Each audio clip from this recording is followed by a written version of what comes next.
Hello. Sorry we were starting soon so long. I needed to send a voice note to someone. I was messaging someone back and forth, and then I realized I had to do that, so it just took a minute. But thank you for waiting. I've been doing a lot of shit this morning. I can't. Not that I can't. I shouldn't give details right now, but I will say that I did sign some stuff this weekend that hopefully makes some things better, puts us in a good scenario. So, working on a couple things. One of them is that I have gotten sign off on going to get my physical merch at some point. I'm just arranging how that works, or operationally how that works. So there's that. Um, that's just like one part of it. So I did want to give the merch update that I'm at least going to go and try to physically get it. And I'm checking if I can grab anyone else's stuff or like whatever before I actually send, a truck over and all of that. Um,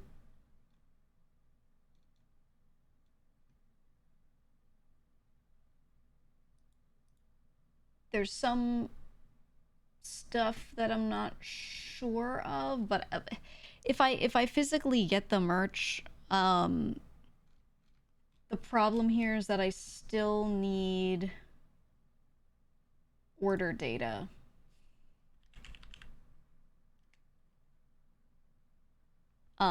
Which I don't have right now. So there's that. Um, so I'm just hoping to get that. One person did reach out who may be able to get it for me, and I'm seeing if the person who's in charge of this whole process right now is able to do that. Yeah, exactly, stat, right? To know who legitimately hasn't got their merch. Yeah, I need order information if I want to fulfill it. And if I did want to fulfill it, I would be, even though you guys already paid for shipping or whatever, I would just be taking on whatever cost it would take to get the merch moved to a new facility, to have it stored there, and then to get it shipped out to people and to pay workers to do all that. Like, that would still be on me. Um, Sucks. I'm not a streamer who makes insane buku bucks, so this is not like, oh, I just sneeze the amount of money this would take out kind of thing, but I would still try to do it. Yeah, I'll put it in Byte's garage. Yeah. It sucks, but I don't know. I strongly feel like none of you at all should be punished for supporting me or intending to. You know? That should not ever be the case. So I still plan on, should I get that order info, to go and fulfill it, like, no matter what. That scenario is the thing I just don't want happening. I do not want any of you to get fucked. Some people already got fucked when it comes to, like, money that they tried to put into charity not going to charity. So I'm trying to not, if there's a way I can not have a round two, there you go. You would be fine with paying for shipping again. What I might do, is maybe just put up a dono number, like a bar at some point. If I get that info and I figure out how much it would cost me to ship everything out to everyone, and just throw it there. And if anyone in the community wanted to help and cover that for others, they could do that. And by having that dono bar, you would know, like, anything that goes into this bar is going toward the shipping. It's not, I'm not pocketing it, right? So if anyone wanted to help do that, but it would be completely optional. I mean, I'm intending, should I get that order info, to just do it regardless. Like, I'm just gonna do it, you know? But I would do it for the transparency too, so you guys know how much, and if you wanted to help, you know how to help. If you hate me and never want to support me, but you love to cover part of the cost, you could see in the bar if you're helping that or not. You know, that sort of thing. So I think that would be a good way to do it. Because some people in the community have asked in the past, like, hey, could you ever put up an option for us to buy merch for other people? Like, if there's a member in the community that wants that, could we, like, cover that for them? Instead of just gifting subs. Like, a similar idea, right? Where you give them something tangible, something specific. I think this would maybe be, like, almost like that. In a way. But yeah, so that is maybe how I would do that. So that way, if anyone in the community is like, I'll cover that for those people kind of thing. Or for this scenario, you can. But again, that's assuming I get that info and I can calculate at least close to how much it would be. I might have to round it slightly, but like, you know, I'll try. But yeah, my intent here is I don't want any of you to get fucked for just trying to like, just trying to buy merch to support me, right? That sounds like the best of a ton of bad options. Yeah, exactly. Like, there's no winning here, but, and costs will have to be incurred by somebody. And again, I'm putting myself up first as like, I am willing to 100% cover that. That is just where I'm at. But I'll make it optional because some people will always be like, oh, I'd like to help. And I think the best way I could do that is just putting up a donut bar when the time comes, you know, or something, if I get that info.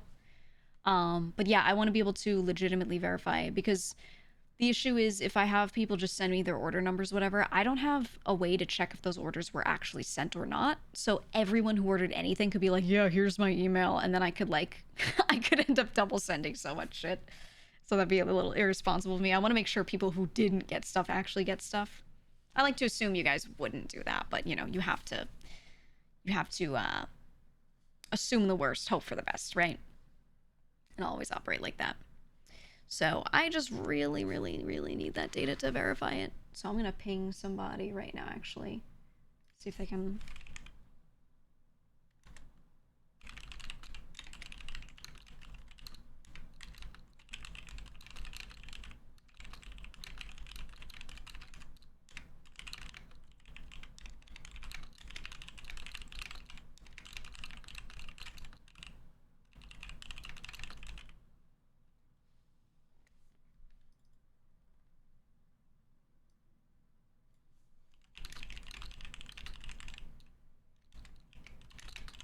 Hold on, let me do a thing. Me typing ASMR.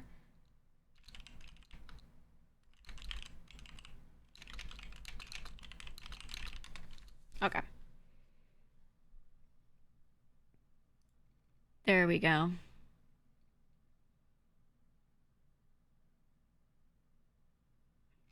I also would really like my own merch. I want you to know that with this latest set of stuff, I just didn't even get my own. I didn't get it for the last one either. So I'm excited to have like a copy of each myself. Normally the process should be that I should get things to test out.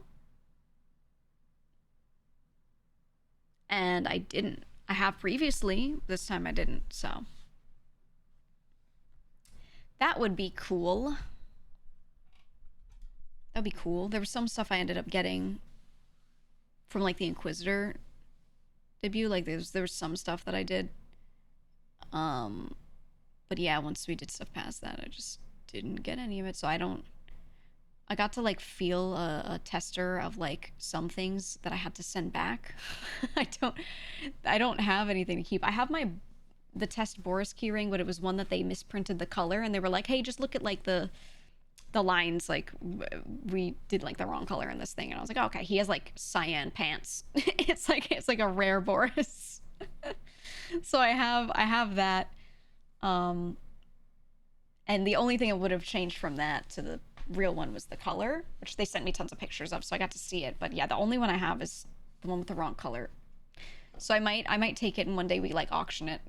Like shiny Boris keyring. Cyan pants Boris.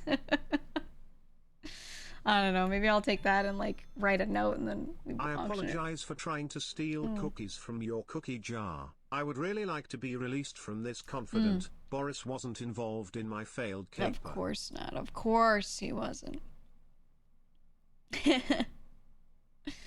When do we get the Inquisitor gun and whip as merch? I don't think I can sell weapons. Something tells me that I probably can't do that like that. Unfortunate. Unfortunate.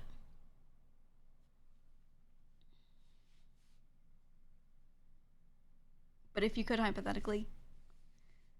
Dude, if I could... Nerf collab. I could do a Nerf blaster. You're not allowed to call it a gun legally. If you're like a seller of it. I could do like a Nerf blaster. That could be crazy.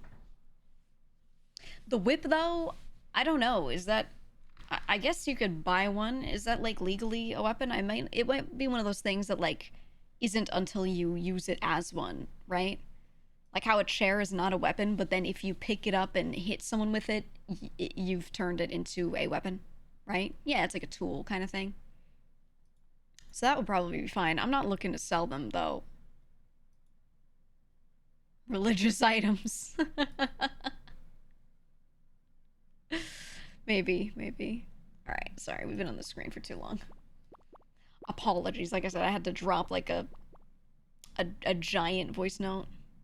Used to customize blasters. It's fun. I did too. I did the long shot. We made a brass breech one.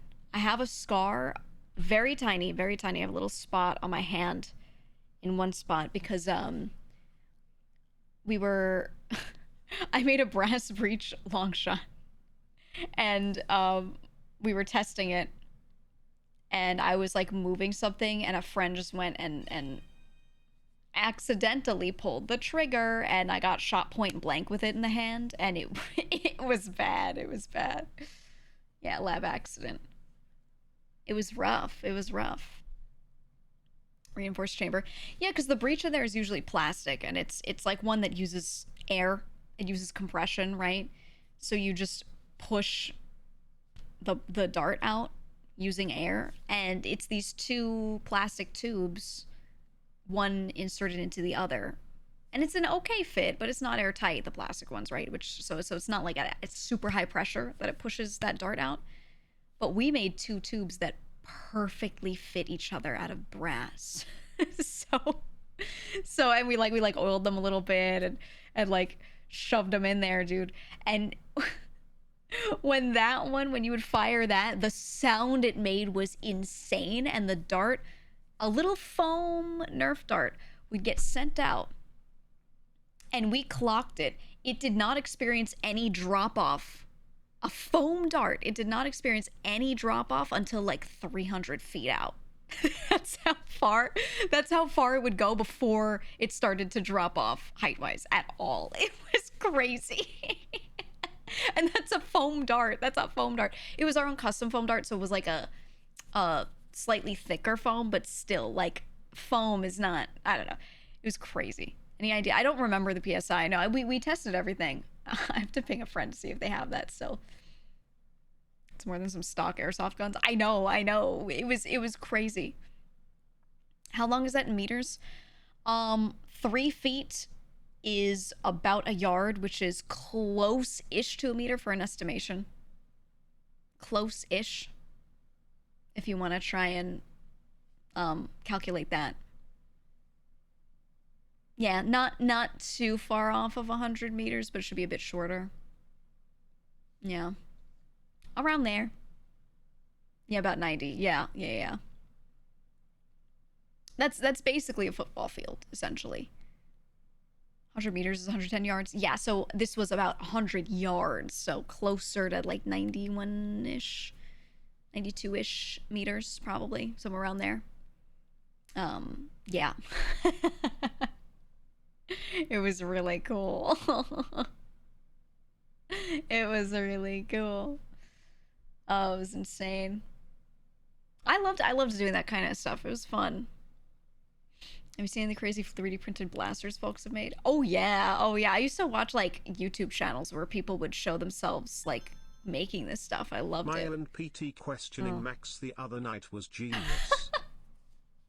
I'm glad you liked it. I'm glad you liked it. I have not streamed RP on main in forever. I don't really plan on doing like a ton of it, but I thought like an end of stream cop POV is fine. That's fine. We spent so long talking to him though. I was like, we need to actually like get to chases and police work. That's the fun stuff. It's just watching the chases, you know? And that's my favorite. I wanna practice chases. I wanna like get into gunfights in that game and you know. But if you guys want more of that, I can gladly do more of that. I can. It might be good on days where we play a game that's kind of short, a one-off, where we get to like a good spot to stop, but I still feel like streaming. I could hop on and be like, let's get into one chase, you know?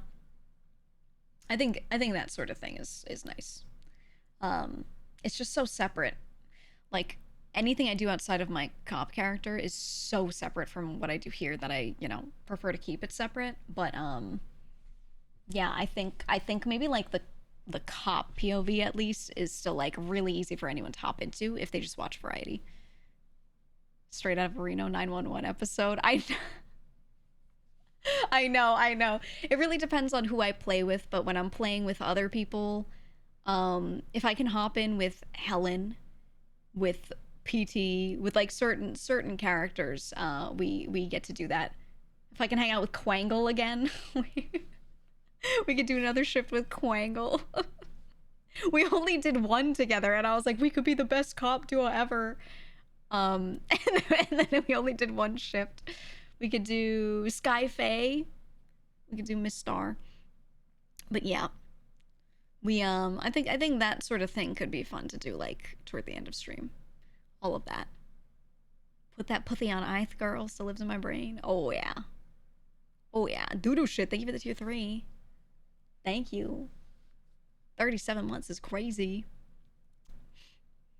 Anyway, if you guys ever want more of that, if you just want that, let me know. I don't really have plans to do that on this channel or anything. I was just planning to only do Variety, but yeah, maybe occasionally we'll hop in. I think for cop POV it makes sense. You see the GG Future collab again. Little side quest. A little side quest. Yeah. I like side questing with friends, just doing random shit. We were going to grab some RP friends and do peak today, but I think people forgot because I mentioned it once. Okay, in their defense, I mentioned it one time. Nova remembered. Let me look. Nova remembered. Mason did say to me yesterday, he was like, see you tomorrow. And I was like, okay. I DM'd him, but he's probably streaming and hasn't checked his DMs. Maybe. Is he streaming? I don't even know. You might not. You did not remember? I barely remembered. Nova said something and I was like, right. When Mason said that yesterday, I was like, tomorrow? And then I was like, oh, for peak. So I'm still down, but I told Nova, I was like, just remind people, and if they want to do it, we could do it. If not, we can pick another day. But I think I didn't go hard on reminding people because Numi from RP, that other Numi, she took a flight yesterday. She's traveling, and she was one of the people who really wanted to play. So I'm waiting for her to come back. So yeah, we shall see. We shall see. Go on RP and remind them. No, if I open 5M midstream and then close it, the chance of it stalling my stream and cutting the VOD is like scarily high. So that's why if I ever do it on this channel, it'll be like end of stream cop POV or something, and it won't be like, because I could do that technically, but yeah, it risks the VOD getting cut, which is it's so stupid. It's so dumb. I hate it, but yeah. So Maya POV seems good for main. It's more one-off episodes rather than a 6-season opera with GG. I know, right? Like that stuff makes sense if I commit to an arc of it. Or if I kept it so that I did like one day of RP a week and then all other streams were not, maybe it'd be okay. And if I kept it like, oh, every Monday, right? Every Friday, like something like that. But I didn't do that. So, you know, people are like so not caught up with the saga that I would just feel so weird. You know, I would feel so weird, like, just hopping on and playing that character when, like, most of chat is like, what is going on, you know? So, I don't know. I should play more Maya until she becomes deputy. Yeah, I at least need to get that character raised up a rank so that she's not at risk of being fired if she's not, like, active or something, you know? I just need to do that. And once I do that, then, like, I'm chilling. So, I might pick a week where we just do cop week and I stream variety, and then toward the end of each stream, I swap to cop so I can get those hours in and get the character, like, prestiged. I need, because I have to do that. I have to do that. So I'm like, I might as well. I was thinking of doing it just off stream, but I'm like, honestly, if I'm gonna do it off stream, why would I not just stream it? I don't see the point in not doing it if I'm gonna, like, put the time in anyway. So yeah, we'll see. We'll see. I don't know. You're surprised she didn't get let go during this recent round of restructuring? No one wants to fire my cop character because she's too funny, she's too good, and because I've never done really, really bad cop work. She just is, like, not super active, but I still come back and show face. No one wants to fire her, okay? It's just not gonna happen. Too many people vouch for her. And it's not a fully abandoned character, you know? So, it's fine. Yeah, it'd be like firing Peach. I know. So maybe at some point we'll do cop week, where we just do that. Or maybe we'll do, like, this was my other idea that I wanted to do a while back that I never did. My idea was Maya Mondays, and on Mondays we do variety first, and we stream for like 3-4 hours, somewhere between 3 and 4 we swap, and then we just play cop for a bit, and that's it. And I thought that could be fun because that's just watching chases and chilling. But I would only do it if it was my cop character. I'm not bringing my other character back to main unless there's, like, a full server revival or something. There's just there's no way. There's no way. But we'll see. What a fired penis to even do outside of cop work? If that character got fired and she couldn't be a cop again, she could be DOC and work in the jail. She could... I could make her a doctor. I could make her DOJ, make her a lawyer. I could make her a clerk. Like, there's stuff she could do. At that point, honestly, I would straight up try to make her a marshal. Yeah, I would put her into Judge Peanuts. I'd put her in as a marshal. I would try something like that. Private Eye would be so funny. Private Eye Peanuts. I could make her a private investigator. I could. We'll see. We'll see. But, and then her name being Maya Penis, she's like, Maya Penis is watching you. That shit would be fucking hilarious. Oh, man. Oh, man. But no, I want her to be a cop because I just find it fun to, like, hop on, get in a car, start driving around chasing people on the server and try to arrest them. That's it. Right? It's just fun. It's just fun. PIMP. Oh my god. Oh my god. You're so right. Oh, do god. you make them a private investigator? They'd be Dick Peanuts faction redeems chat. Private Dick Peanuts. Well, the thing is, I wanted her to do investigations, like, in the police force, like proper investigative work. So maybe we'll do that. Maybe we'll do that. We'll see. We'll see. Or maybe I would have her join those tow guys. Maybe I'd DM 52 chains and be like, yo, it's time. Clamp people's cars. I don't know. When that guy asked what language Peanuts is from and you said Polish, I nearly cried. It's a Polish joke. It's a polishing Peanuts joke. And I've always wondered how many people, like, would get it. When they're like, where's that last name from? And I go, it's Polish.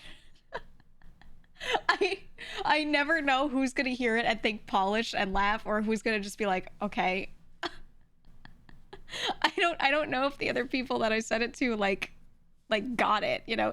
You get it when you see it typed out. I don't know. Yeah, that's in her lore. I don't know, man. So you can't imagine a noir scene with the Maya Penis voice. I need to get like the grayscale my screen button and the put rain on the screen button. I need it. I need it. As a person of Polish descent with a very Polish last name, the joke broke me.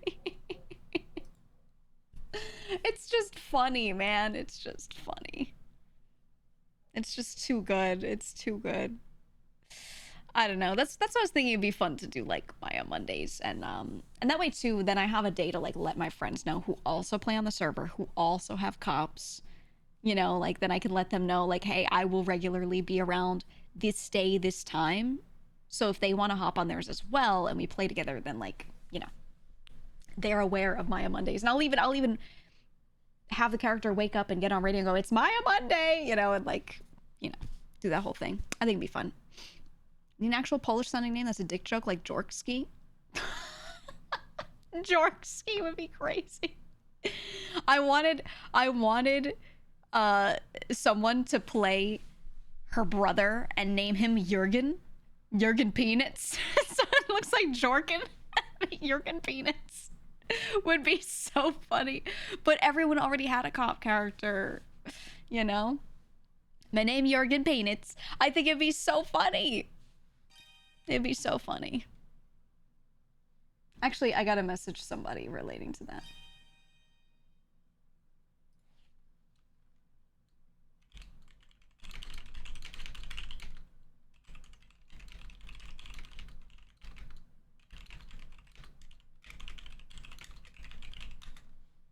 There we go. But at the same time, I don't want too many people to take the last name and do my joke. You know what I mean? Like it's better as just one character. So only if they do like one-offs. But yeah, Jurgen Peanuts. Could you imagine? Oh. Oh, it'd be so good. Hold on, I'm writing a note to self about one thing too. There we go. Mason would kill it. Oh, I should ask him.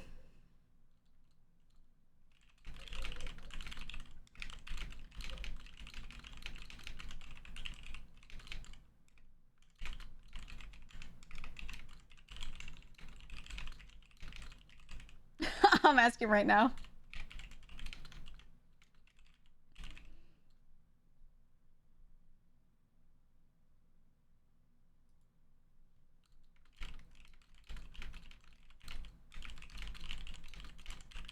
I'm saying we can do so many great things, my brother. My brother, we could do so much. Think of the content. Think of the content. Oh, yeah. Did you see the new emote? Not participate. It's zero with. It's zero with. I was gonna. Oh, shit. I was gonna post that one. Look at this.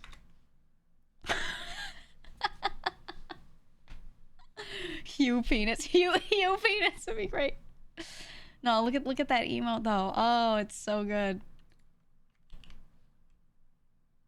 I love it. Yeah, Michimochi working. Oh, it's so good.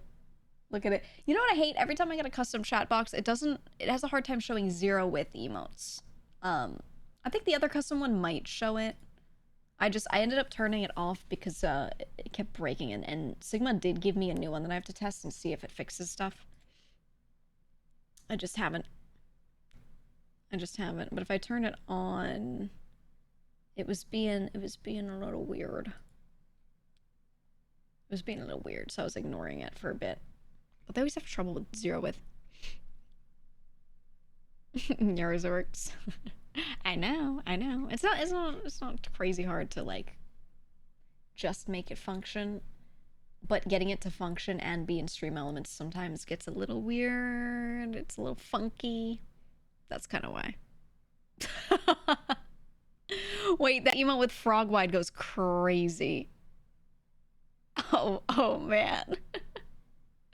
Oh man. No, I like that. I like that. That's good. I like the working emote. I wanted to get one. I'm so used to people spamming the Jorkin emote in one of my friends' chats, especially. Like every time Barky gets raided, his whole chat just posts that. The entire chat. Like literally, they will not say anything else until the raiders acknowledge it. And it's so funny. And everyone's like, no, stop. They just keep doing it. Oh, I love it. I love when people have like a bit when people raid in, right? When like a community does that together. It's so stupid. It's so stupid. Oh, yeah, a warm chat welcome. It is called Jorkin. That's literally the name of the emote, yeah. We do have frog white. We do have frog white, yeah. Yeah. Oh my god, Batten, what the fuck is that? Ugh. It's cool seeing a lot of no-pixel streamers going to Kick to get that KCIP. It's apparently paying them so much. I asked a friend yesterday, I was like, hey, how much more are you actually making from that? There's a friend who's a like 100 to 300 CCV-ish, somewhere in that range, streamer. And they've been on Kick RPing instead of on Twitch. The amount that they're making is like 4 times what they were making on Twitch. And I was like, oh my god. Oh my god. I can't imagine it's sustainable. So I feel like it's a good thing for people to do now, get the bag, and then be ready to move back eventually. Probably. But yeah, them making 4 times the amount. I'm just like, I go get your bag right now. Bleed them dry. Bleed them dry while you can, you know, because it definitely won't last, right? It won't last. But if you want to go in and do what you can now and then pop out, whatever. Whatever. It's tempting, but also icky. Yes and no. In ways, yes. In ways, no. I keep an eye out. I mean, I have my alt stream here. I have an alt streamed there. I have an account over there to comment, to talk in a friend's chat, but I have not streamed over there. I don't know. I think at most I would consider multi-streaming, but I would not like...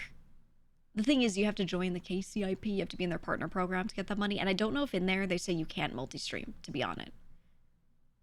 Which, like, obviously I would not move over there. even for the alt channel, I would not move over there. But if I could multi-stream to it, I'd be like, fuck it. I don't lose anything. You know? I lose nothing.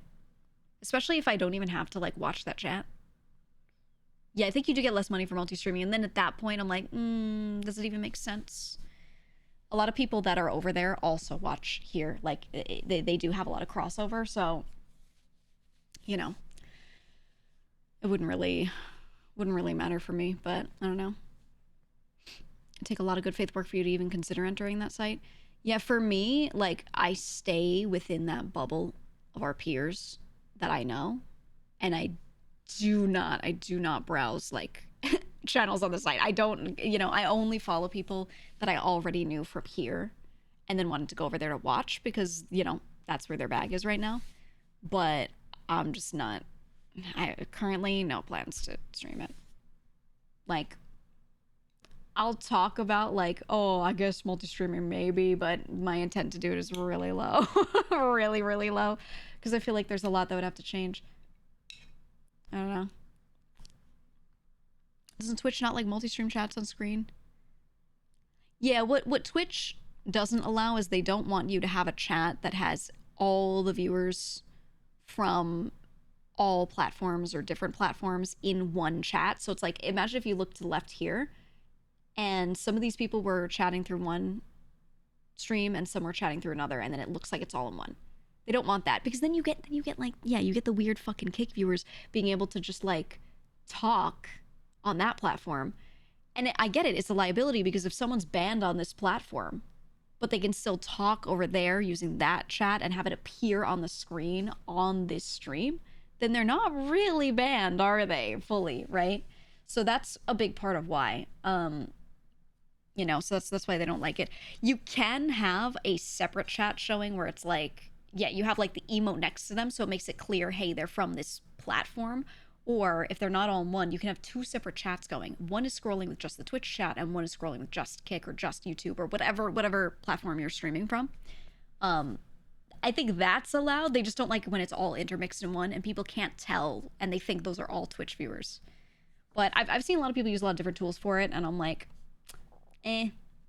The only tool I like is Truffle, which is a Twitch and YouTube thing. So if you stream on Twitch and YouTube, some people have Truffle. And that makes it so that it basically is a big extension that redoes your chat, and it lets the viewers from both platforms be in one chat, assuming they all click the button, like, yes, show me the Truffle chat.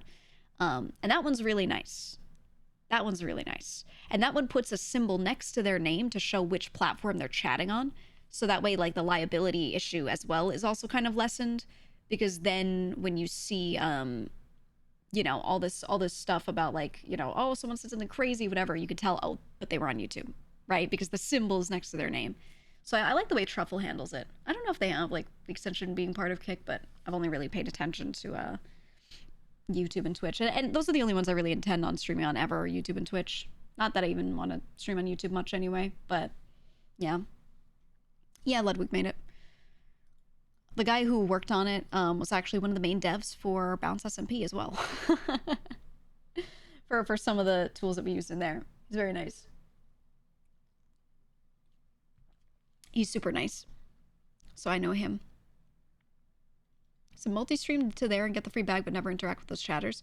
Yeah, that's the thing, is like, if a bunch of people were banned from Twitch because they were shit chatters, and then you go and you start, it doesn't even matter if you're on Kick or YouTube or wherever, if you just go to another platform, those people that you've spent years slowly pruning out can all come back and just like start typing in your chat on that other platform. So now if they make the same mistakes again or whatever, you have to spend time moderating and like getting rid of those people again. So your mod team suffers. Every time you try a new platform, your mod team has to suffer a bit if you've got like dedicated haters or crazy people saying crazy shit in chat, you know. So it could be a little difficult. So the honest question is, Kick that bad? I know some people who refuse to stream there because of some crazy bad stuff related to the management, but then they complain about Twitch's rules and lack of moderation. Yeah, that's the thing, or a lack of competition, you said. I think they're focusing on where the money comes from mostly, and then they're focusing on the lack of like platform-wide moderation.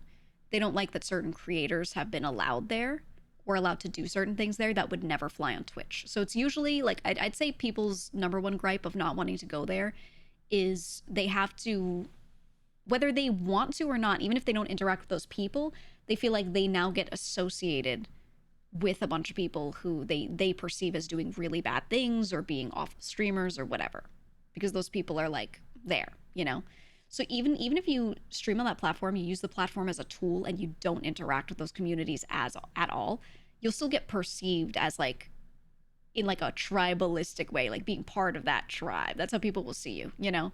And people don't want that association, which I think is super fair. I'm like that, you know, where I'm like, I know some of my friends have gone over there, and because they're in the RP bubble, they're able to stay more separate. But if you went over there to do variety, you get a lot more intermixing of your community and those communities, and it's really hard to not have that happen, you know? So it's really difficult. I think the only people that can go over there and not like have their chat day to day suffer from like insane weirdos are the people that move over where it's like multiple streamers together in a community style way in their own category, which is literally right now only RP. As far as I've seen, only RP. Other than that, you're streaming in any other category over there, I feel like you get so many viewers that say crazy shit or, you know, all that. And it just, I think it's okay for you to deal with if you had like the strongest mod team ever and they all didn't mind taking psychic damage all the time, but dealing with it with like a normal mod team, I can't, it just seems so stressful. And I'm like, it's too much for me to want to deal with it. You know, it's way too much. And yeah, I think that's just one of those things where I'm like, I wouldn't want to. I wouldn't want to. Yeah, Buddha deals with it. That's the thing is like, I don't blame people that were offered like huge deals going and doing that, especially when it's like, it's a certain amount of time. You know, people do that all the time, especially like Facebook gaming, Mixer. People always hopped over, did their contract, and then came back, and it's whatever. But it just, I wouldn't want to handle it. They'd have to pay me so much.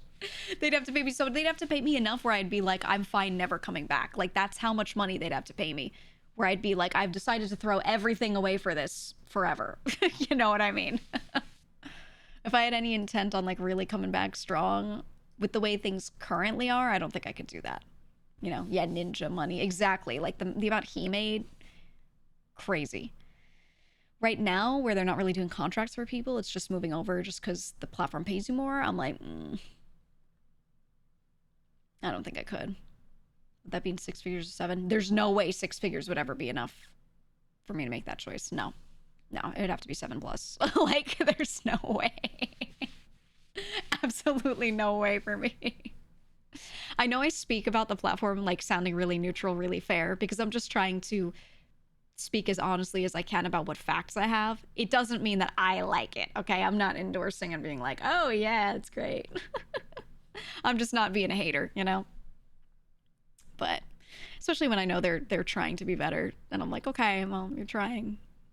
We'll see, you know? Because my hope is I do genuinely want more competing streaming platforms to exist. Because when things are competing, everyone has to try to get better. So good competition means the platform I'm streaming on has to try now, right? Has to do better by us to keep us here. So like, that's why I'm always a fan of, regardless of what it is, competition existing. And that's why I'm kind of rooting for competition as well, because the better they do, the more people are swayed over there, the more over here they have to be like, oh shit, we have to make shit sweet for everyone, you know? So that's what I hope for, realistically. That's what I hope for. But I don't know. We'll see. Everyone's hoping for that with YouTube. Yeah, but the problem is YouTube was never trying to enter the live streaming market hoping that that was like their main thing, right? Obviously that's Twitch's main thing. Twitch is just a streaming platform. And they're not really competing with YouTube on the VOD end because they're not a VOD platform. Yes, they store VODs kind of, but they don't like monetize the VODs heavily. They don't focus on that in discoverability. They don't care, right? YouTube started up their streaming stuff because they wanted to have it, and that's it. It was never meant to be their main thing, because their main thing was always going to be shorts after a certain point. They already have the basic long form video stuff going. That's going. They don't need to focus. Their next focus was always going to be shorts, because TikTok is TikTok, and TikTok is a way bigger threat to YouTube than Twitch is, right? So their focus was always going to be on dominating that market as best they could, right? So, you know, they a lot of people were like, oh shit, YouTube streaming getting better, it's the end of Twitch. And I was like, nah, unless they perceive Twitch as a huge threat to their like main bread and butter, they're not going to be that concerned with like making streaming over there that good to entice everyone over or anything like that. They're just doing it just to have it, to get a little something, you know? So I don't know. If Twitch, like, if they from an earlier point, I don't know that they could do it now, but if from an earlier point they were like, let's become a better VOD platform, let's become a better just general video sharing platform, and focused on that early and started to like edge out the gaming audience from YouTube, right? Started to just like take them, then maybe YouTube would have started to do a lot more with their streaming stuff to try and take that from Twitch, right? It's all about that competition. But Twitch never did. Twitch is just like, yeah, you could go live. Oh, you want to store your videos? Okay, I guess, idiot. I'm going to throw them away after 30 days, though. You know, or, well, it's more than 30 partners, but you know. So, like, I don't know. I don't know.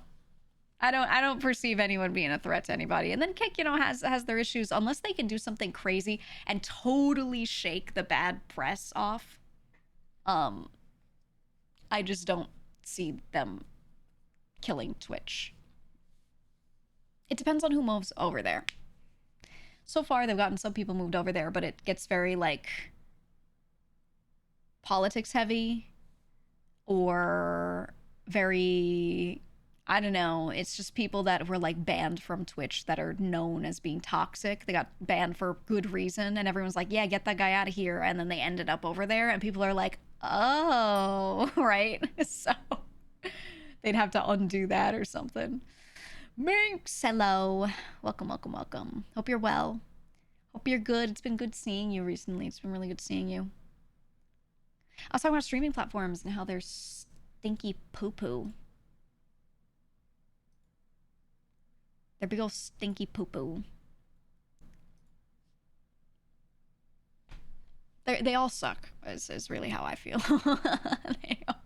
They all are a tool that functions and works, and it's fine to use a tool that functions and works, but they all suck for every other reason. Talking about you and how excited I was in RP. Yeah, I'm glad. I'm so glad because I knew you were coming around more, but I didn't want to have my character text your character out of nowhere and be like, oh, I just randomly thought of you. But I was playing and then saw you posting on, I think it might have been Twatter. And I was like, aha, now I have a reason for my character to be like, I thought of you. But I was waiting for it. And I was like, thank God. And then we also like passed by you randomly. I like saw you walking and I was like, oh, thank God. Because I hate being that guy. I don't want to be like, let me just randomly text this person. But yeah, I'm glad. We were talking about streaming platforms though. I was talking about how like a lot of RP people have gone to Kick to get that bag right now because the money's really good. But how like I just have my alt channel here and I stream RP over there and not really intending to move my alt channel over there. They did, Minx. Well, they did something really good. They did one really good thing over there, which was they made, instead of everyone streaming in the GTA category, they stream in the no pixel category. So there's an entire category for each major RP server, which is really nice. And I really want to be like, hey, Twitch, do this. I was legitimately going to like message a staff member and be like, hey, you need to do this before it becomes a thing, you know? But yeah, I think they need to do that. That's what needs to happen. But I think if they did that, because look, when 5.0 drops, a lot of the people are going to come back to Twitch, I think, or they're going to be multi-streaming. I don't think they're going to stay over there. But I think they need to do it in prep. I really think they do. And a lot of people that are RP streamers, they went over there because the bag's there and the category's there, and they're able to stay in their little RP bubble. Like, they're really able to stay in that bubble. So the viewers in that category are not as bad as the rest of the platform. But the moment any of them do variety on that platform, they all complain. They all complain. And they're like, bro, I hate this. Or you see them back on Twitch, you know, for variety. So I'm like, yeah, they should just do that. And they're not giving those people contracts right now. So I don't think they're like ultra loyal to it. They're just doing it because they got to eat, you know? So I don't know. Yeah, you thought people weren't RPing or streaming anymore. Dude, it's true. Dude, I had the same effect when I made my alt channel. A lot of our peers thought I like quit. And I was like, I have an entire side channel, dog. And I play off stream and they were like, oh, okay. So, yeah. I get it. If people don't see you in the sidebar, they're like, oh shit. Oh god. But yeah, imagine Peppo trying to do art over there. Yeah, it's just, yeah. But the category idea is a really good one. It's a really, really good one. So I'm gonna see if they could maybe be convinced, maybe. So, actually, let me do that right now. Let me do that right now.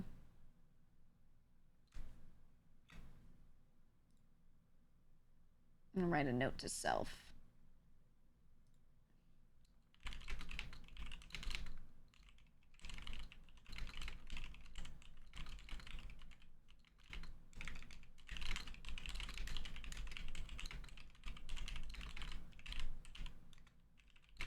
Okay, there we go. There we go. Yeah, go, Minx, go. Go. Oh, 7, your DJM random Peppo movie nights. I love when he would do that. Would those always be public domain or something? The movies he would show? I was always like, is this allowed? Dude would watch like old classic movies from like the 50s and prior. Just watch them and talk over them a bit. But I always figured they were public domain, right? Because of how old a lot of them were. Makes me kind of want to watch them. I kind of do.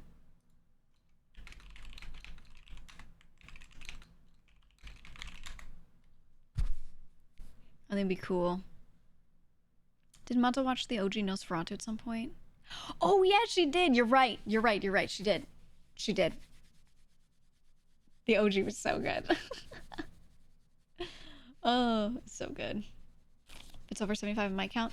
There are some things that will be old that won't be public domain just because of the way the rights have been passed on. But, yeah, no, there's stuff that is. There are archives of it, so. I could check. Lil Neff was watching Raging Bull with his chat a few days ago. Yeah, I mean, so the thing is, sometimes you can get rights to watch stuff on your stream from the platform that is currently publishing it or from the creator or whatever. There's actually someone who's the creator of A Thing that told me he'd be fine with me watching his shit on stream, and he might even like show up and we watch it together or whatever. Like, I have that on deck. That's a thing that I might do. I've done a Crunchyroll sponsorship before where we sat there and Crunchyroll let us just watch anime. They were like, it just has to be this show. And we were like, okay. All right. You know, and I'm like, sure, I'll just watch this shit on stream. That's fine. Normally you could never do that, but because the platform was like, yeah, you can do this, then it's fine. So, and what did we watch? We did, the one with the big dude that looks like a Leshy. He's the mage. Oh, Ancient Mage's Bride was the one that we watched. Banger show. Banger. But yeah, I think, so if I want to watch something like that, I can maybe talk to a platform and see if it's okay. Sneeze check. We'll see.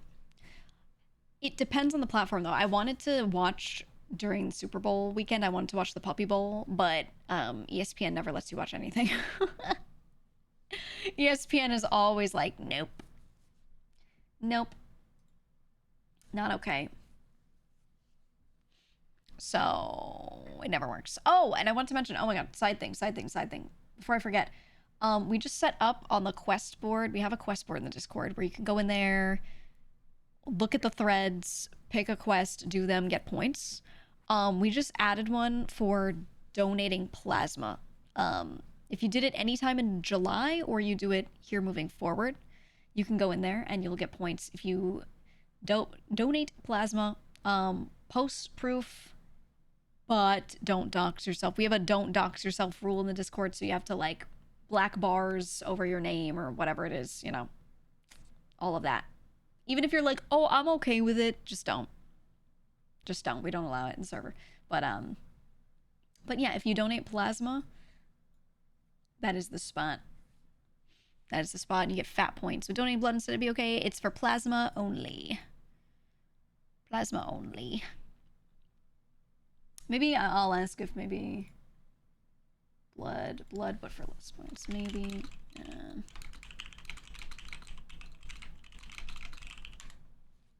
But we need plasma specifically. Does it have to be IDF or can be locally? You could do it locally. That's totally fine. So I'm okay with that. Live plasma infusions is how your mom stays alive. Yeah. That's what I'm saying. There are people that need it, like, literally to live. Otherwise, they're just done. So, you know.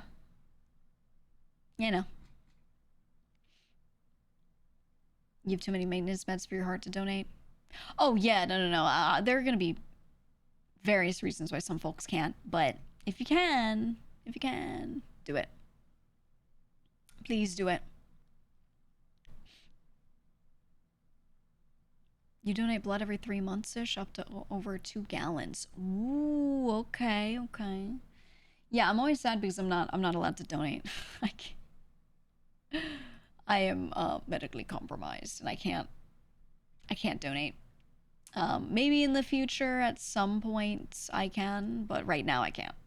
So no blood, no plasma, and I'm just waiting until the point where I can again. Once I'm approved to, then I'll do it again. It's been a really long time for me. Plasma places run promotions as well. You made $200 a month. Yeah, no, they'll actually pay you. They'll pay you for it. So, just saying. Especially, if you're O negative.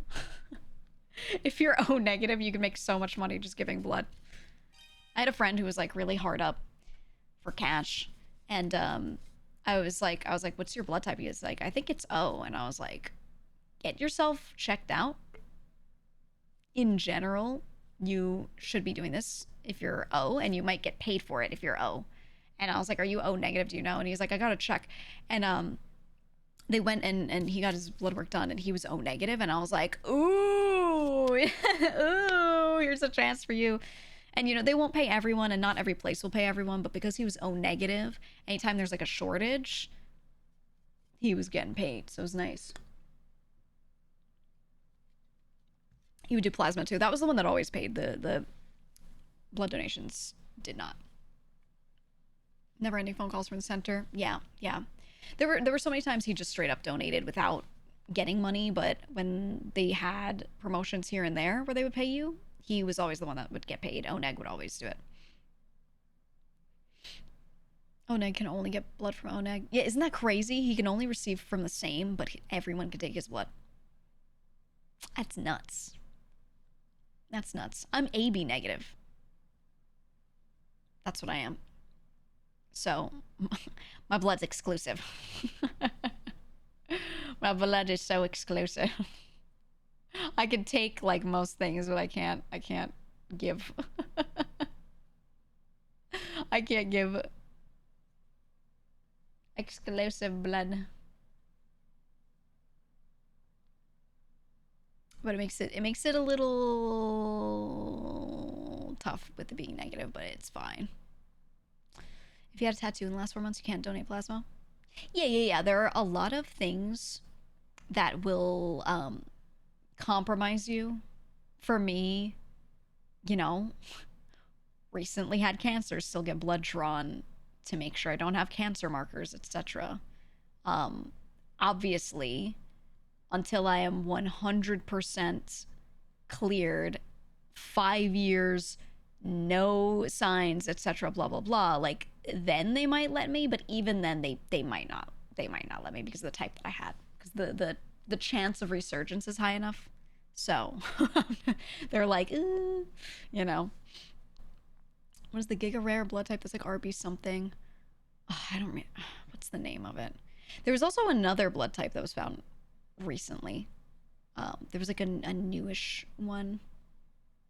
It's like, I don't know. They have names for all these things. There are a lot of blood types, but I don't know that it's. Oh yeah, there you go. RH is what it was. Yeah. Not many people have that though. AB negative is the rarest over here. Yeah, they found one only one person has. They named it after, it was like a woman in, was she in Mexico or South America or Latin America? Somewhere south of us. And she was found with like a really, really, really specific blood type, and they were just like, "You're the only one." Straight up, you're the only one. RH is what the positive negative represents. Yeah, but there's like positive, negative, and then there's some other variants upon that, and that specifically is like what some people have that's super rare. But yeah. You're O positive, but missing a protein that's lethal to babies. So the Red Cross is always calling. Yeah. I have a couple friends that get called constantly. Oh man. What'd you say? You said, what if the donation centers are being obtuse about actually letting you donate? You had blood pressure issues that cleared up, but the center you used to go to has been dragging their feet about clearing you again. Yeah, not much you could do if there's only one near you. Not much you can do. For me, I wish I could donate, but I completely understand if they never let me donate ever again. I completely understand, because when you've taken certain treatments and then, you know, obviously during that time you can't donate, but when you have certain things that I could have like a sleeper singular cancer cell floating around that could get in somebody and attach somewhere. You know what I mean? Like there's just, now obviously when they take your blood, they just take your blood, but they take whatever's in there. And you just never know. You just never know. So for me, they might not let me donate ever. Potentially. Yeah, you have to be really cautious. How much do they take at once in the US? What's the minimum? I don't know. Let me see.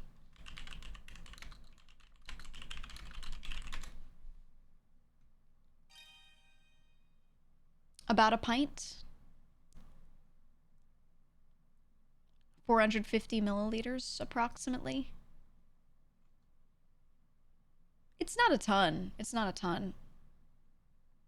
It shouldn't be too hard to have that taken out of you.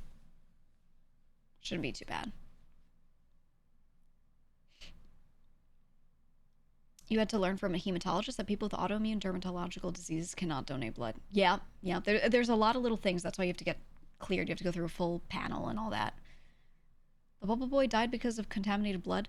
No, oh, that story's so sad. The Bubble Boy, like the OG Bubble Boy, he passed because he got a bone marrow transplant from his sister to potentially let him not be a Bubble Boy, and it didn't take, and he passed. And they did that when he was like, I think he was like 12. He lived for so long.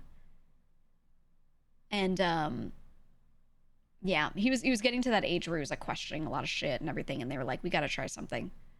And they, you know, realized his sister was a match. And there was something, there was a sleeper issue that she had that she wasn't aware of, they weren't aware of. There was something viral or bacterial or whatever it is, and it got him. So it wasn't even that she wasn't a match, she was a match. Yeah, dormant Epstein-Barr virus, right. It was like an actual viral thing in there that just, what can you do? If they didn't detect it, they didn't detect it. And yeah. And they did know it was a risk. They did know. But, you know, I wonder how bad that must have felt for her, right? Like being like, going through that procedure to help him, and then he dies from it. Like that's crazy. Absolutely crazy. There was an episode of House about donating a cancerous organ. Anyone want my other ovary? It's like like a little time bomb donation. Yeah, no, there are a lot of issues with that, where when you donate something, you have to really, really, really check thoroughly, and even then, you just can never know 100%, right? You can never know, right? Well, that was a sentence. Yeah, well, hey, I would like to keep it for hormone production reasons, because it keeps me from like getting osteoporosis and shit. But there are other times where I'm like, what if I just gave this away? Like, just in case, you know? It keeps me regular. Yeah, no, it's just got chances, right? It's got chances of being a problem, and I'm always like, I'd rather have no risk, but I don't want to deal with the other shit. I don't. You're looking into the thing where apparently talc powder has asbestos for a long time, suspected as one of the causes of ovarian cancer. Yeah. Mm-hmm. Yeah, you know what the worst part of revealing publicly that I had ovarian cancer was? I got endless emails. Thankfully, I have another person who checks, so I don't have to look at it, but I got endless emails of people telling me about things that are suspected to cause ovarian cancer, and then being like, make sure you stay away from this. And I'm like, I don't even have words to begin to describe why it's like just not even something anyone should think to send ever. It's just... shit is crazy shit. Also, a lot of the things that they would mention are things that, like, it's like how, you know how when you smoke it's bad, you know how, you know, yeah, it can cause lung cancer. It's a very high likelihood compared to other things. But then there will also be people who be like, did you know microplastics can cause this and that? And I'm like, the research isn't there yet to be like, this causes it more than all these other things, right? Man, I can't. It's like one of those things where I'm like, don't even address it to these people. Don't reply. Don't respond, because it's just because you'd have to sit there and you'd have to explain how to read data to this person. You'd have to explain to them why articles are not comprehensive breakdowns of studies. You'd have to explain to them why a lot of studies cannot be pointed to as evidence of a thing. Yeah, they're trying to say it's a direct correlation, like, all the time, because one study said that in this group of 100 people, this thing is maybe related. And even then, it's like barely related. And they're like, oh, it's plus 1%. And I'm like, brother, I'm more likely to have an issue because I live in a city and breathe air with city air in it, right? Like, than I am to have to worry about, like, talcum powder and the asbestos in it having caused my ovarian cancer or something. Not calling out that chatter. They were just sharing a fun fact. But I'm saying, like, imagine if you emailed that to me and you're like, oh my God, make sure you avoid talc powder because of this. I'm just like, dude, you know, imagine the people that do that. I'm like, dog, it's just, I don't know. News and medical science is basically incompatible. I know. It's so bad. And the thing is, those people aren't even, like, they're meaning well, which is why I don't even, like, I wouldn't want to go in on them super hard.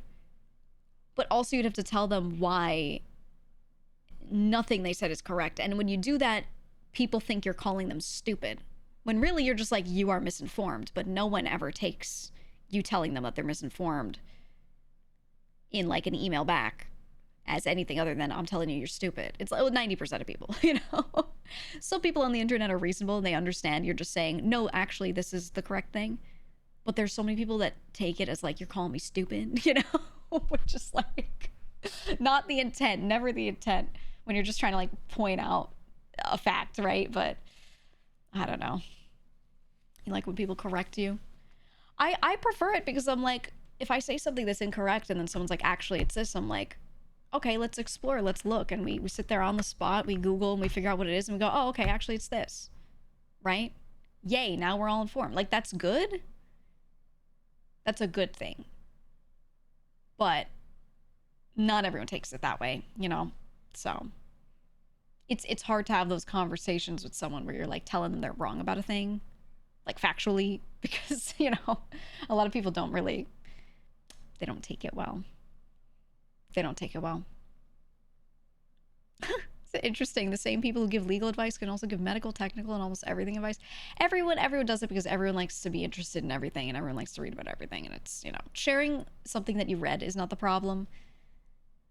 When someone points it out and is like, actually XYZ, and they're adding information, you should just be like, ooh, I love more information. Let's figure out what's right. Not like, but I read it and and you start foaming at the mouth, you know? I don't know. I don't mind people sharing shit that they just read a headline of, because then it starts a conversation about it, right? Like, that's good. But it's how they take in that new information and how they take it when they get challenged that matters, right? I don't know. Oh, I don't know. Someone said something. Oh, God. You said they do. It's just that statistics are such a new branch of mathematics, so people don't understand it intuitively. It's not new at all. A lot of the recent stuff that we're able to do nowadays is something that we always knew we could do, but we didn't have computers to run those simulations and etc.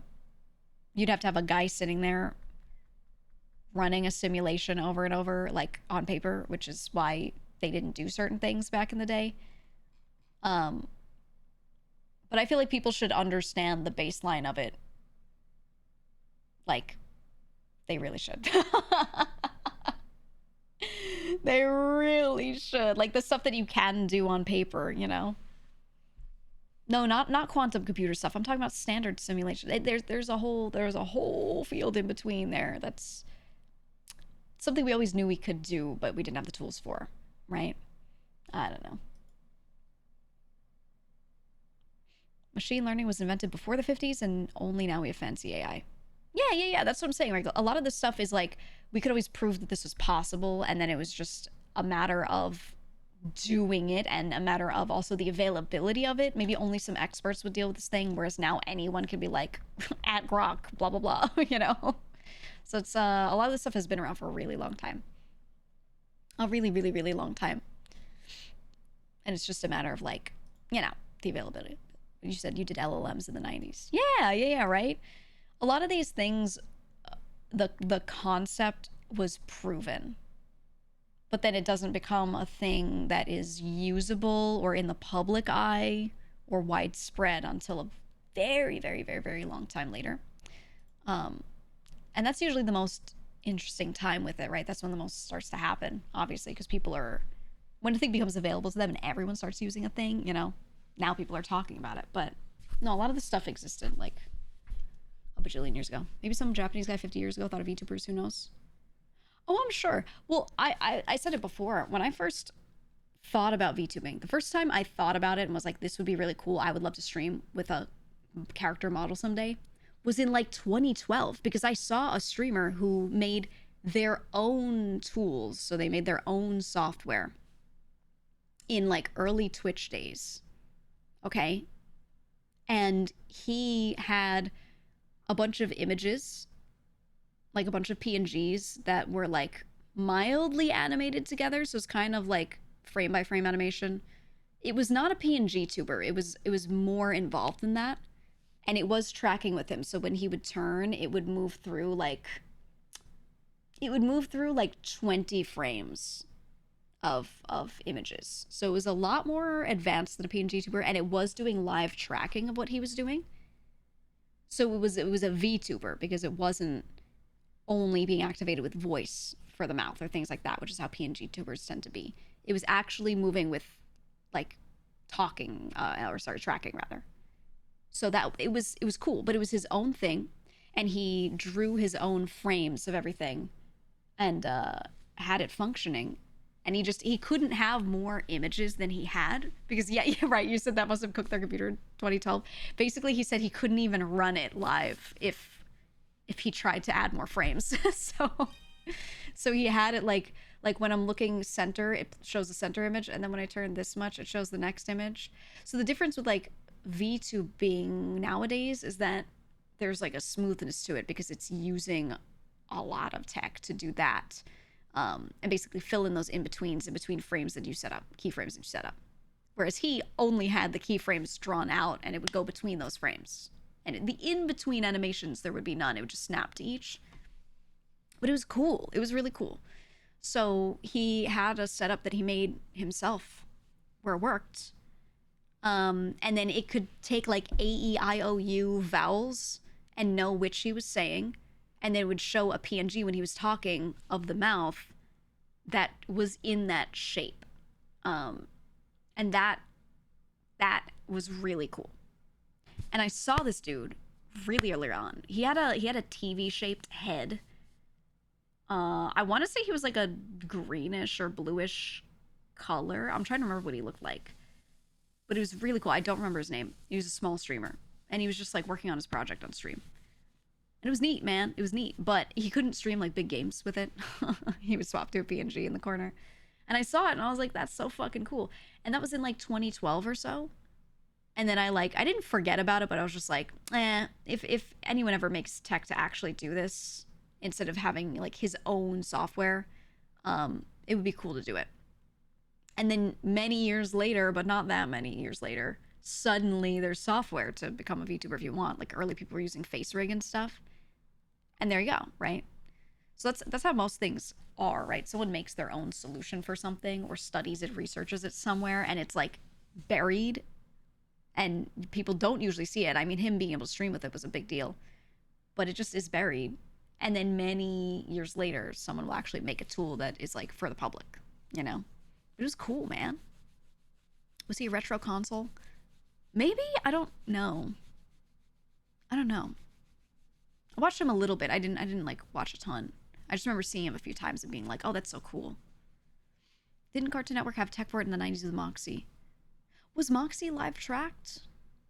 I mean, we've had CGI for a long time, and applying CGI or CG tech in general to a live stream would not be impossible. They just didn't. They just liked the ability to mocap stuff and then in post edit it so that it comes out perfect for the end result. But using it in movies and everything, that was always doable.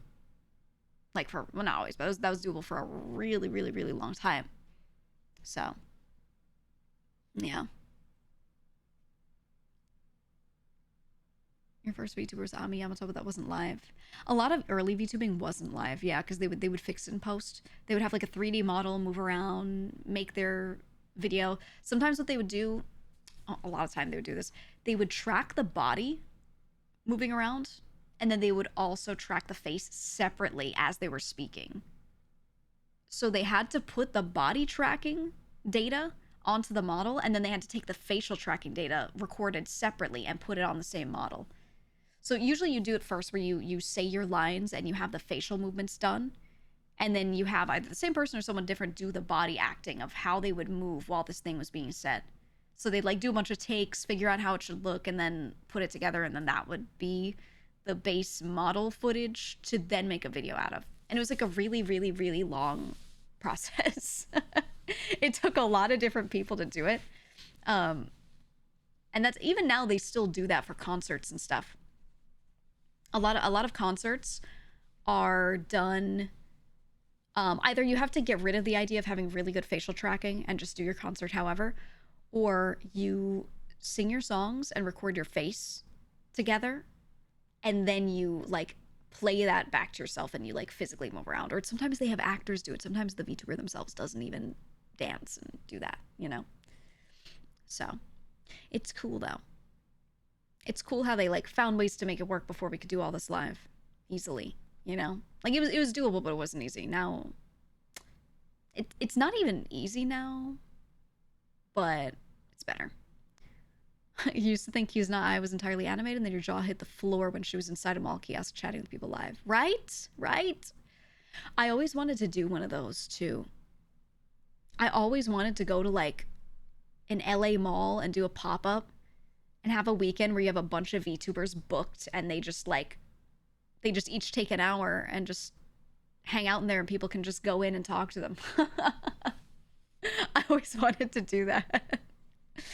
I'm still looking into doing that. It's just such an undertaking to get like the equipment out there if you don't own it yourself, but I want to do it. So remember when rotoscoping was all the hype until Bakshi made it synonymous with budget production? Right? Yeah, it's interesting how it's all coming along. Rotoscoping was like the OG, the precursor to what we have now. You like to confuse people by saying the band Gorillaz was one of the first VTuber musician groups found in 1998. No. I hate when people say it because they didn't mocap like that. They were just anime. They were just animated, but no, I wouldn't say they were VTubers. I wouldn't say that.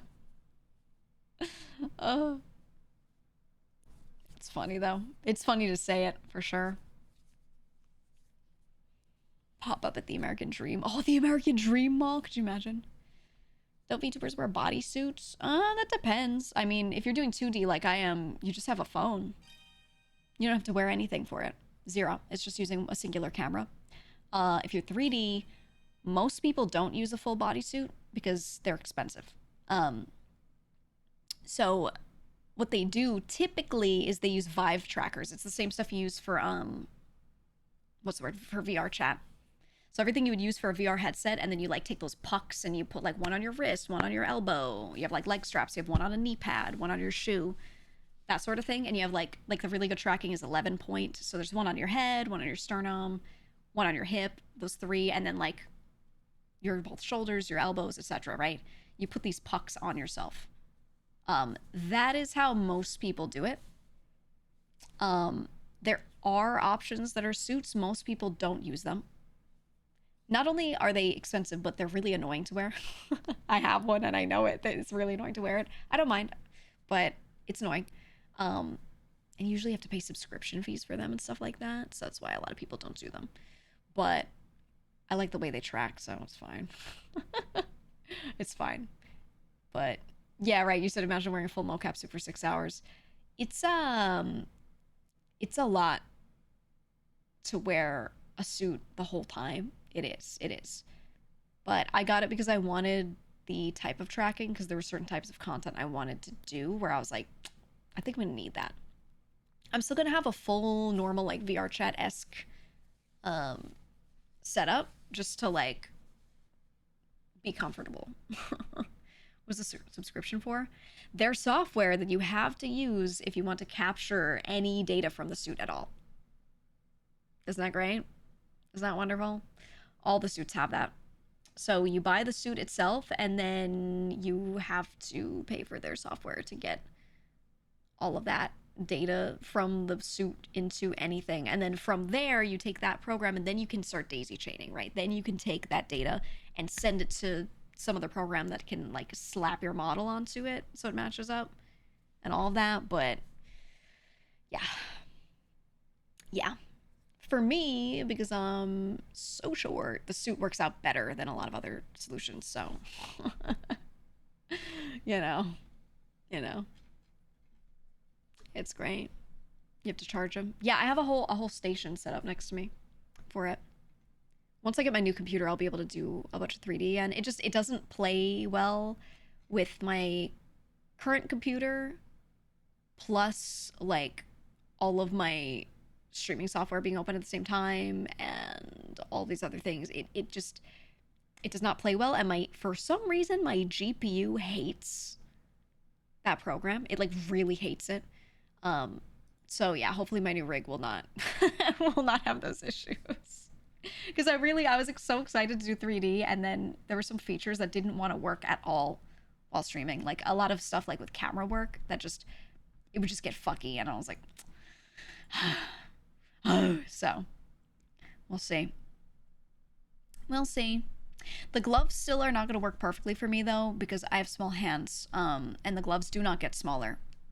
They're made of Lycra, and they're a stretchy fabric, but that's only good if your hand stretches the fabric. My hand leaves room within the fabric. And there are no gloves that fit my hands perfectly. So I have the closest ones. And that is just how it's going to be. There's just no better way. One of you asked, you were like, the suits are just visual markers, right? Crazy that you need proprietary software. No, so there are two types of suit setups. The one that I have, it's a suit, and within the suit are the trackers. It's inside the suit. They're all zipped into it. And they are all accelerometers. It's all accelerometers. So the tracking is good because it's hard to have too many interference issues in the room, which is nice. Assuming I'm like standing back from my computer and stuff. What you're thinking of is the people that have the camera setup. So you wear the suit with the little ping pong ball looking things on it, and then you have a bunch of cameras around you, and they visually see where you are. Those are really good, but they're so expensive. They're like several $1,000s per camera, and then you need a lot of cameras around you to capture everything. That's crazy, and if I was switching to all 3D, I would consider it, but it would still be so much money. It's so much. So instead, I have the suit that slaps all the accelerometers at you, and that way there's just like one base station that is tracking where all those are and the data from them. Which is why, like, yeah, mine's gonna get jank here and there. I'm gonna have to sit there and like recalibrate often enough, probably a couple times per stream or whatever. That's fine. But but it's easier for me to work with the accelerometers in this room than to try and do a camera setup in this room. It would be crazy. It would be crazy. I know what it looks like, how you have to set up like all the rigs on the wall and you have to have like a big metal frame to attach the cameras to, whatever. And I'm just like, brother, no, I don't want to do that. So I'd rather deal with calibrating midstream here and there and not have to do all that. No thanks. Yeah, the lady who's like, please stand in the end pose. Doesn't Zen have custom software you can borrow? Software is not the issue. I can use any software. And no, the software, Zen software, well, it's Baffler software. Baffler made it. Zen's not the only one that uses it. But he made a software that lets you apply tracking data to your model and do cool stuff with environments. It's an endpoint kind of thing. I'm talking about all the stuff before that. I'm talking about just the tracking, like no VTuber model, just the tracking. So that software doesn't do anything with that, if that makes sense. But yeah. 3D is really annoying to set up, and that's why a lot of people just stick to 2D, because you can just set up a phone in front of yourself and have it be animated well when it's created, and there you go. And that's why a lot of people get 3D, but they don't do all 3D. They don't stick to it. Because, like, yeah, you're just sitting here playing video games and hanging out and chatting, and it doesn't make sense to always do full 3D for that. It's more so if you're performing a lot, or if you just have huge interest in the tech, like you really like it, maybe. But, yeah. That kind of setup with the cameras and having kitties would be kind of not fun. Yeah, I have 2 cats. This room is not really one that would make sense to put one of those camera setups into. It's a long room, it's a long rectangle, but it's not like a huge square. And I think I might not even be able to set some of the cameras far back enough for it to make sense. I think I would actually need a bigger room to like make it function well. You basically need like a garage, like a 2-car garage to set up certain ones. And if they're closer, it can still function, but then sometimes you end up needing more cameras to get accurate tracking, so they're not like, you're not like fisheyeing yourself. And it just, I don't know, it gets kind of funky. So the camera setups are cool, but I would need to like go buy a house out somewhere else, and I don't want to do that. I don't want to. So yeah, accelerometers are the way for me. Don't Ari and Heavenly only have or mainly use 3D? Yeah, but a lot of people just use, so when you do 3D, you can like daisy chain a bunch of different tech together. So I can have my suit on, right? And it measures where my hands are with the hand tracker. But to get my hand movement proper, I instead wear it's an entirely different product. I also have tracking gloves. And I attach the hand tracker from my suit to the glove for position, and then I also feed the glove data into a program so it figures out where my fingers are and how my hands are moving. And you can like override different things. You can be like, yeah, track my legs with these trackers that I've set up and track my arms with those trackers that I've set up. And you can basically tell it, for the position of this thing, use this device. So you can put a lot of different shit together.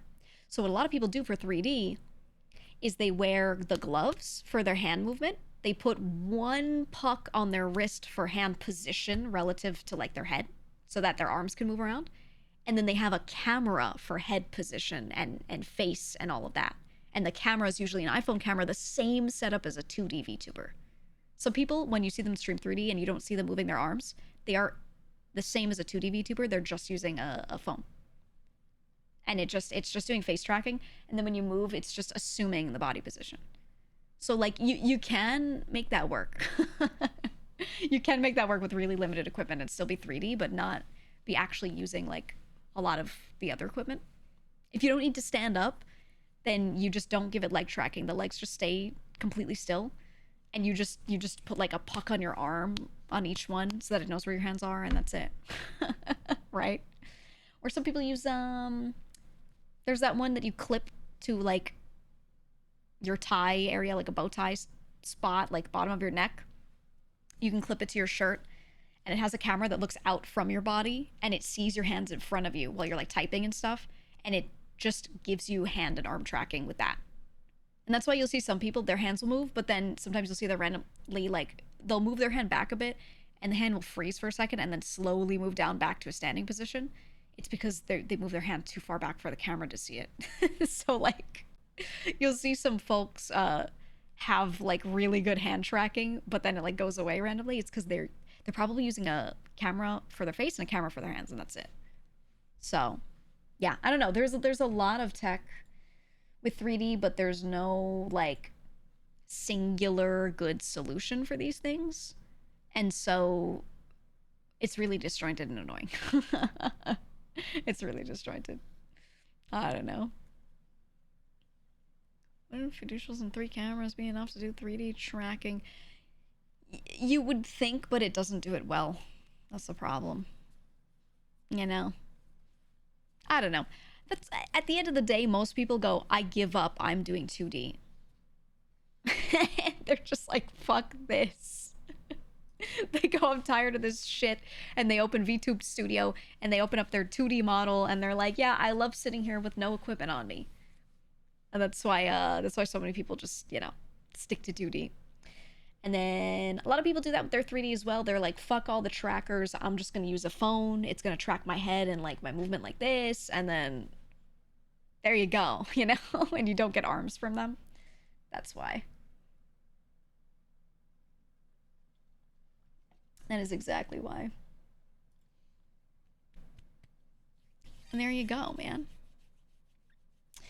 Wonder if popularization of VR made this tech level explode. I think so, yeah. I think, you know, money from a company like HTC, right? Making the HTC Vive. They have the money to R&D the Vive tracker. They have the money to put something like that on the market. All the people that were like interested in this stuff, but were just little private people interested in it, never would have the money to like actually properly do that, you know. So there really was never a way for it. Crappy part is iPhone is kind of required. It's no longer a good supported solution for Android phones. Yeah, Apple's Face ID is really good for face tracking. I have my gripes with it, because COVID era, around COVID time, they made it so that it doesn't actually track your mouth at all. It knows your mouth is open or what position it's in or whatever, if you're smiling, etc., based off of the muscles on the outer edge of your face and how they move and like where it sees your jawbone moving and stuff. But if you just like if I move like this, it's tracking that because my jawbone is moving, not because my mouth is moving. If I just move my lips, it like barely picks it up.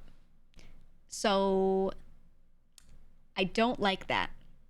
And they did it because COVID era, everyone started wearing masks and you could no longer trust it to have a mouth to look at, but they still wanted to like find a solution. So they started figuring out how to track the outer muscles position and just use that to like gauge what the mouth is likely doing. And it's pretty accurate, but for VTubing, it's not perfect like it used to be. So I do wish we still had that, or we had a mode for it or something. I think VTubers are the only people affected by this, which is why they will not go back. They will not roll it back. They will not, like you said, you're like, oh, have both options available. They're not gonna do that because it's literally only VTubers that care. But I would like that. The other option is someone should just make a good webcam-based tracking software that does it. Now, that kind of exists through FaceRig or whatever it became, Animes or something, but it doesn't play well with other programs to actually display 2D models. That doesn't work. So if someone can make a really nice facial tracking software with webcam that tracks everything properly, and then have it be able to be something that VTube Studio could pick up and pull tracking data from, a lot of people would probably like to use that. But that's tech that's really hard to make. It's just really hard to make it like good. VC Face, you can use VC Face and kind of use the webcam from there to throw it in, but it's different. It's different. A format would need to export. I don't know. And it's not even just a format. It just needs to pick up a bunch of parameters and send those parameters over, and I'm not sure exactly how it works. Go look up how VTube Studio works and you'd be able to see like how it accepts those things. And that will tell you. And I don't even know how much they publish on all of that, but I do believe you can build tools on VTube Studio, so you might be able to see some of it. There is VBridger, which uses iPhone's Face ID and then a couple of its own points of tracking that it adds in to actually pull proper like mouth position and movement parameters. It basically finds like old shit in face tracking that still exists, these little data points, but it doesn't utilize, and it utilizes them. So there is something that kind of works, but you have to like, it's just an additional app to open, you know? So it just means you have to open and run more shit while you're streaming, which is a lot. You see mouse doing a with or without comparison? Yeah. Lime says a backup offline iPhone in case compatibility is ever fully broken. I have one too. My old one. So I got a new one for tracking here, which is great.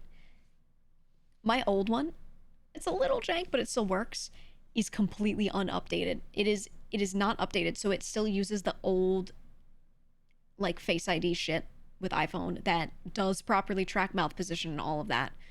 And it's there, and I will never update it. So I have it, it exists. If things stop working, I should be able to like pull that out and use it, but I don't know. I just hope everything doesn't explode. But you never know, man. You never know.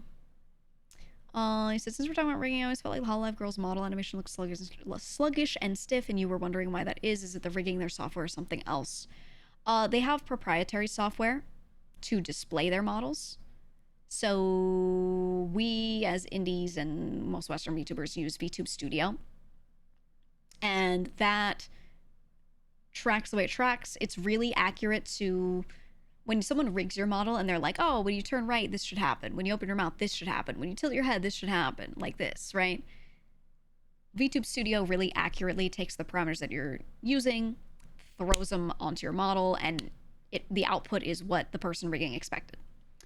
With the proprietary software that some other companies have, it doesn't always track those things the same way. There are some outputs that they don't have. I've noticed a lot of them don't have head tilt. Like, they can't do this very well. Or maybe they don't have much of it. I think they just, like, don't. Is it Niji? I think Niji doesn't have it at all. Or, like, it looks like it doesn't do it much. You see someone talk and they just turn like this. And their mouths don't always, like, do multiple mouth positions. It's just kind of open-close for some of them. So that is just the proprietary software. Because the person who rigs the model could make all these mouth shapes and be like, when they say an A, it looks like this. When they say an O, it looks like that, right? And they set all that up. But if the software just recognizes mouth open and close, and then smile and frown, it doesn't do, like, vowels, then it's not going to show up when you put your model into that software. And there you go. So that's why certain companies, you'll see certain similarities in the way certain things move, is because their proprietary software gives you certain parameters being used a certain way, and that is just how it is set up. But yeah. And so whatever they're using, you know, just keeps it the way it is, and there's nothing they can do to make it do more unless they change the software entirely. Is it someone in a YouTube video said it's because the way the models look that way, the models look perfect from any angle as there are no exaggerated expressions. Since they're perfectly drawn anime girls, they look they look amazing, exaggerated expressions. Yeah, I think that's a person making shit up. Because you can fine-tune the rigging so that there is no bad angle. You're literally making a set of keyframes and letting things move in between those keyframes. And if there's a spot in between where when you're turning, like, it doesn't look right, then you add another keyframe there and you adjust things. It's just rigging. It's not like that. That is just someone saying some shit. They're not a company rep. No. I don't know. I think it'd be nice if they were able to, like, focus harder on that software. But they don't need to. I don't see anyone in those fan bases, like, sitting there and being like, I don't want to watch this because they can't tilt their head. I don't want to watch this because they can't do A-E-I-O-U with their mouth perfectly. Like, it doesn't really affect that, so I don't think there's any need right? I really don't think there's any need for it. So I think it, unless people within the fan base start to feel like it made them want to watch less, I really don't think they would need to change it. And look, people watch VTubers when we all had the most shit rigging because the tech wasn't there yet.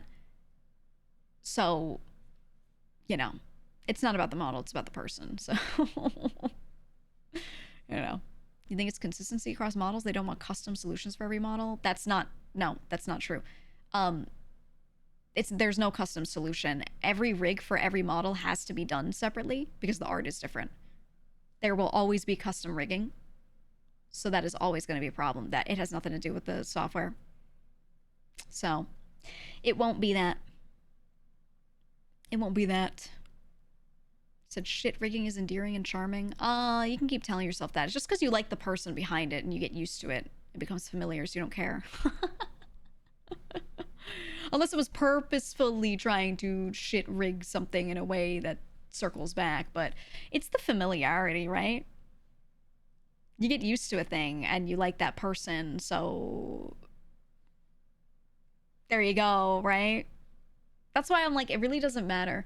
Look at my first ever model. Like, the rigging was super stiff. It couldn't do much at all. It couldn't do shit. No one cared. No one cared. I got up to almost like 1,000 average viewers. I was right at 1,000, I think, with a model that didn't do shit. And other people were starting to get beautiful models and had them for like a year. And I had this little thing that couldn't do shit. And it didn't matter. People still watched, you know? So like, I don't think I don't think it matters. I don't think any companies have to like look into this stuff and be like, we got to make our software perfect and has to track every little thing they do because like, whatever, man. Do I like when things work better? Yeah, but that's just me. You know? That's just me. They were discovering the adaptive lighting during Saba's second stream. Yeah, that's just a VTube Studio function. It takes you designate a monitor, a display, and then it kind of sums up what's going on with the color patterning there, and then reflects that as an overlay onto your model a little bit.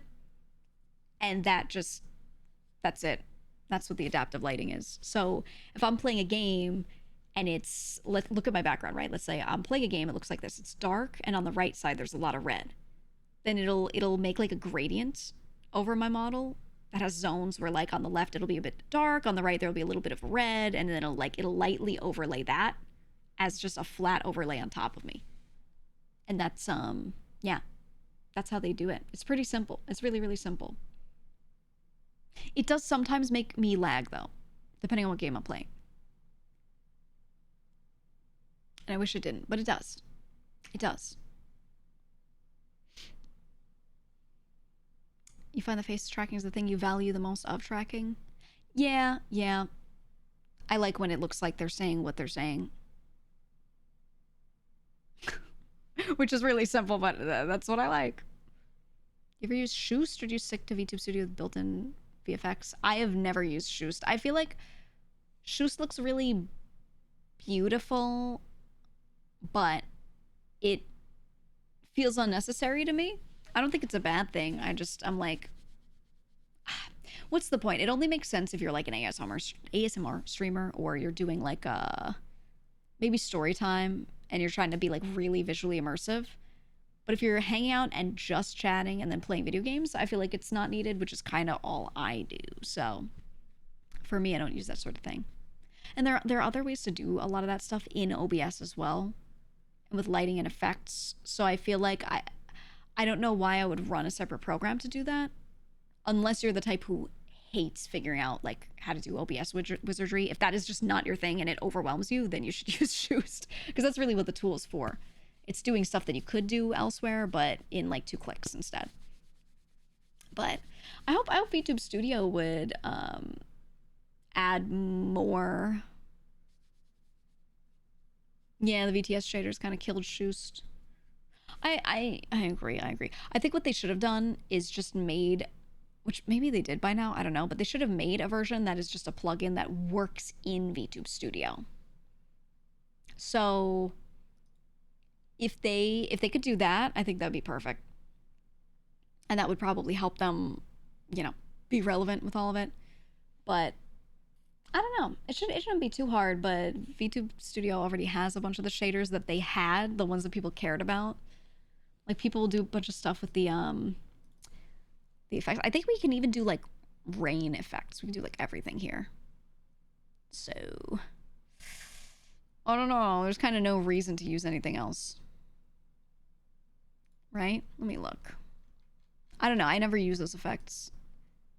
The most I use is adaptive lighting, and I don't even use that too often. Only when I'm playing a game that's like super dark all the time. Lime says a short with a bunch of shaders. Yeah, she's just clicking buttons. I love what she does, by the way.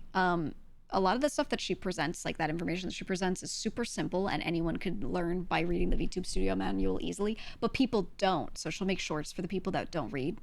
And I'm like, and then they're like, how did she know? And I'm like, it's in the manual, dude, but they don't want to read it. So it's good. It's just presentation of shit that they didn't want to find. It's a very good thing. Here, VFX, activate. Let's see. Weather effects. Rain. There you go. Snow. There you go. See, they give you so many buttons.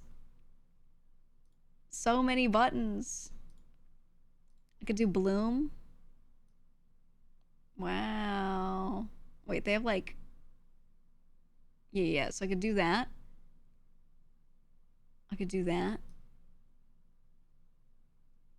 Ooh, I see how the darkening is working. And like, it's very contrasty.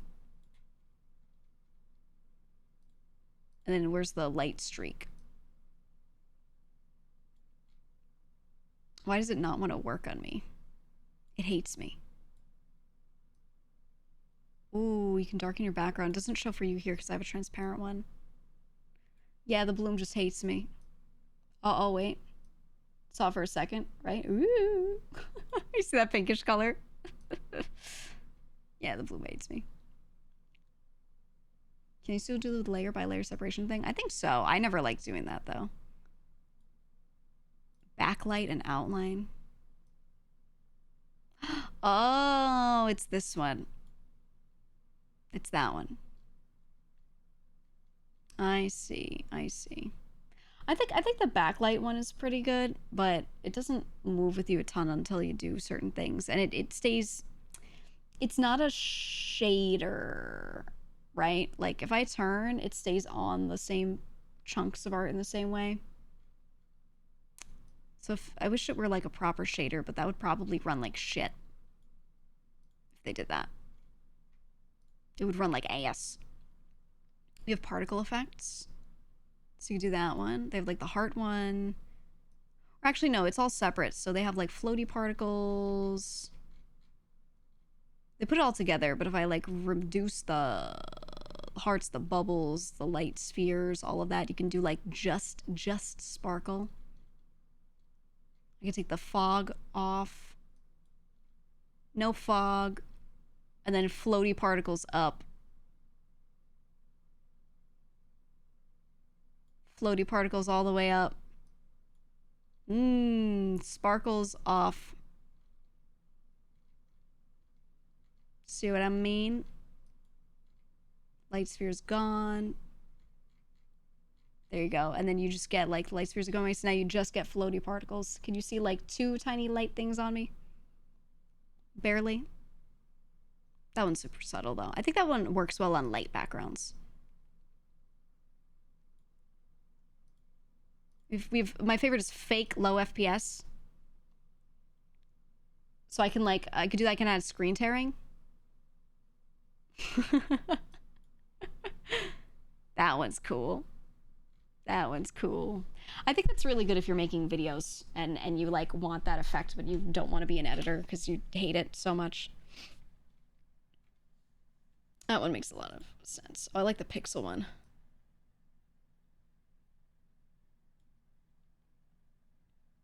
I always wanted to do this, but you know, you see how it puts me in like a reddish palette? You can actually change the color of the palette entirely. They give you like 8 colors from dark to light. So you could make it ideally like the green GBA one and then play a game from that era. And also it doesn't have to be that crazy. You can do like effect on, and then you can increase the resolution. So if I do this, you see it's like it's still technically pixelated, but it's super high res, and then I can go all the way down to like nothing. Which is pretty neat. I could do like 200 pixels, right around there. Right? So if you're like someone who likes playing retro, you know, there's a lot you could do with it. I don't know, it's cool, man. Oh yeah, TV static. This is also good if you're making videos and you're like doing a noir detective film, and then you're like on the TV and you're like, help, I've been kidnapped, and then from the other side you're like, no, she's been kidnapped, and you're like, help me, I'm in the TV. You're like, no, she's stuck in the TV, you know, whatever. If you fancy yourself a skit comedian. I think the best one is ASCII. Ready?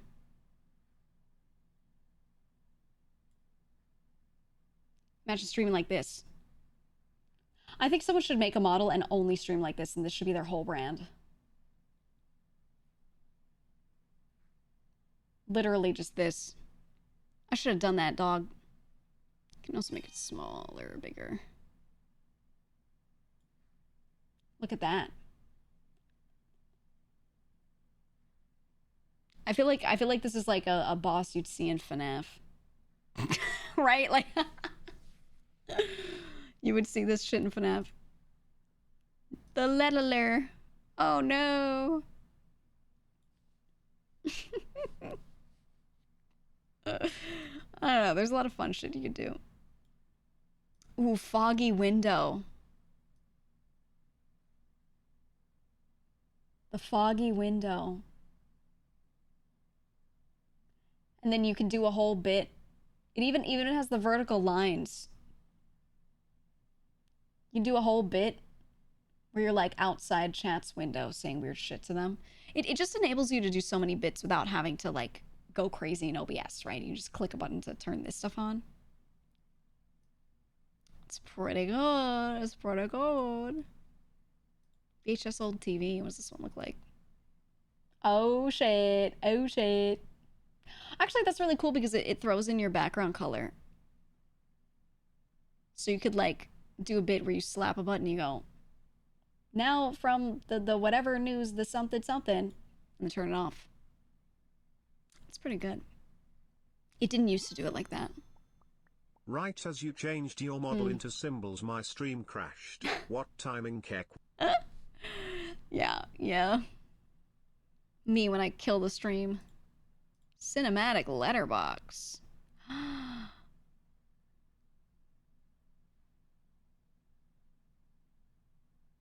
I like it because the black bars only apply to the layer that you are on.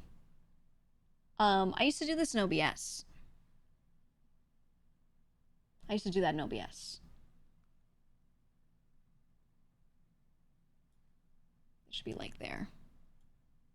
Oh my god. Oh my god. Wait, and then you can put them together, right? So you can do this. You can go to color grading. And you can like take out the saturation, right? No saturation, so it's black and white. And then you can go to weather effects. You can have rain. Right? You see that? It's perfect for a bit. It's perfect for a bit. There you go. There you go. Isn't that something? All right, let me turn them off. Let me turn them up. If you don't set it to a preset too, you have to like one by one go back through and do it. That's my UX change I want for VTube Studio. I'm formally requesting. I'm formally requesting right now.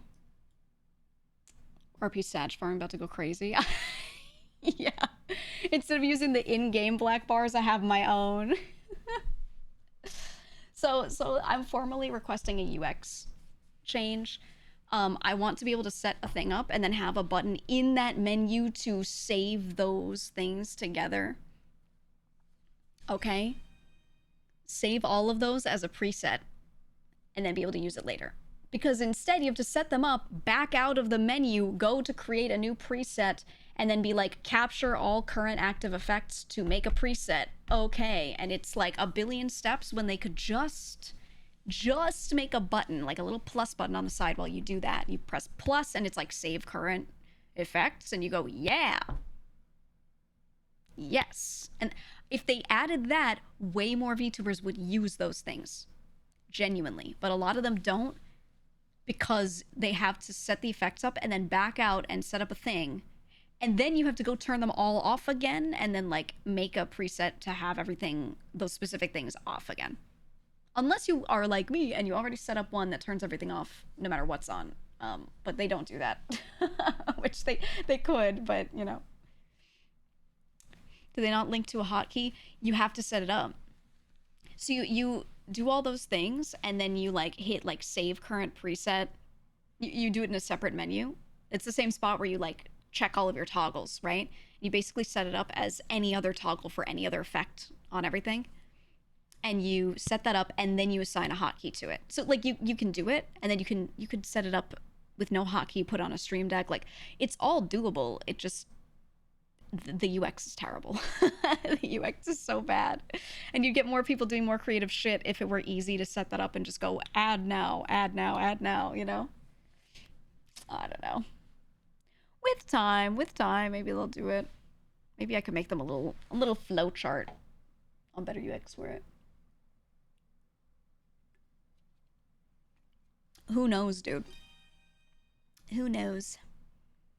But yeah, I could set that up and I could put it all into a thingy, a singular button. Download, upload, update, reload presets can be confusing.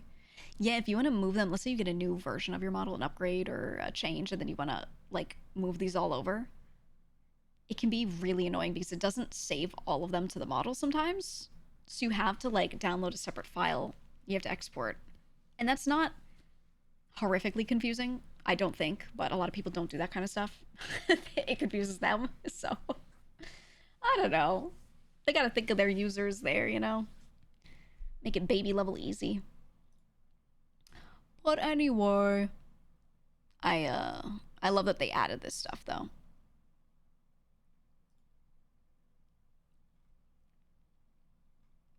I think it's a good thing. It's a wonderful thing. So maybe people will use more of them with time. Maybe. You haven't used VTube Studio in quite a while.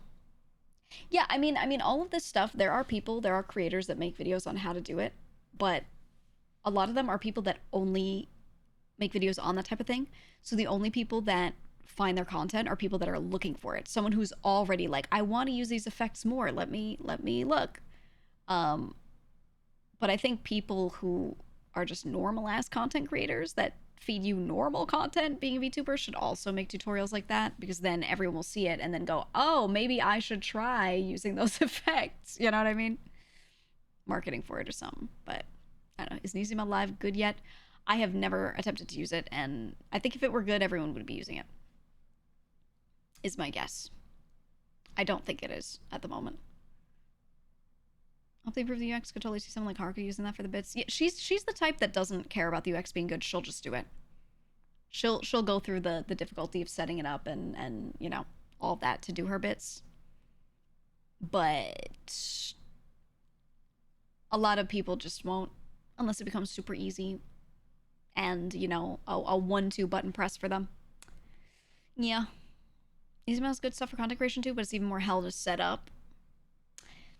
people get overwhelmed, and I think if you make something difficult to just get working, people won't use it at all. That's why a lot of people don't do 3D. I was like yapping about all this shit earlier about how 3D could work. People start researching it and they start seeing all these options and all these different things they have to learn, and they just go, yeah, no. And they just give up. And I don't blame them. I don't blame them at all. Royster, thank you for the gifted sub. Appreciate it. Yeah, they're great about listening to suggestions. I know. I can send a message to Denshi straight up. I just think it's less important for them to add the button I want them to add when, like, there's basic functions that they could be fixing that they want to fix. So I'm not concerned about it, you know? I'm not concerned. It's just a thing I like. Oh, I want to mention. Sorry, I was just reminded. I want to mention. We did another convention announcement. I already mentioned it, but I have like the tweet. The tweet was tweeted. So, I'm gonna be at San Japan. Novel Horizons booth there is where I'm gonna do my meet and greet. I've done meet and greets with their booth for a long time. They've always worked well, and they reached out when I was having all my issues about helping with merch, and I went with them for the current round of merch, and they've been great. So, just saying, there's the tweet right there. So that's end of August, last weekend of August. I will be doing meet and greets at San Japan. Ta-da! Ta-da! So I just wanted to mention that for you guys in case any of you wanted to figure out when or whatever is happening. That is happening. Ta-da! I'm glad. I like doing meet and greets at booths. I've always done my meet and greets at various booths. When you go to like a convention's meet and greet area and you try to do a VTuber meet and greet, I feel like you end up having all of these different meet and greet lines, and you just have all these folks sitting there doing theirs next to you, and the audio is so shit because you have people standing literally right next to you on a microphone talking to whatever creator they're talking to, and it's so hard for me to hear people. The booth ones, we have one microphone set up that people are talking into, and then yes, there's background noise from the area all around, but it's very separated, and there's no like other person coming up close right next to us, like one table away, going, "Hey, I love your stuff," or whatever. So I really like doing ones at booths more so, and you get like random passersby who just want to wave and everything. It's cute. Are meet and greets for VTubers just virtual? That depends on the VTubers. Some of them do physically go to stuff. That just depends on if they want to show themselves or not. Some are totally fine with that. Some keep it 100% virtual in everything they do. It depends. I stay virtual. I know some people that don't like to show themselves but have gone in like cosplays and outfits or suits or whatever that completely obscure them. And that's also an option. So I know like one person did a meet and greet and they wore that like inflatable dinosaur thing. And so like they were there and you could see them, quote unquote, like they were in the suit clearly, but they took that vinyl or plasticky window where you would see the face, and they just put a piece of dark black fabric so you couldn't see them, but they could still kind of see out.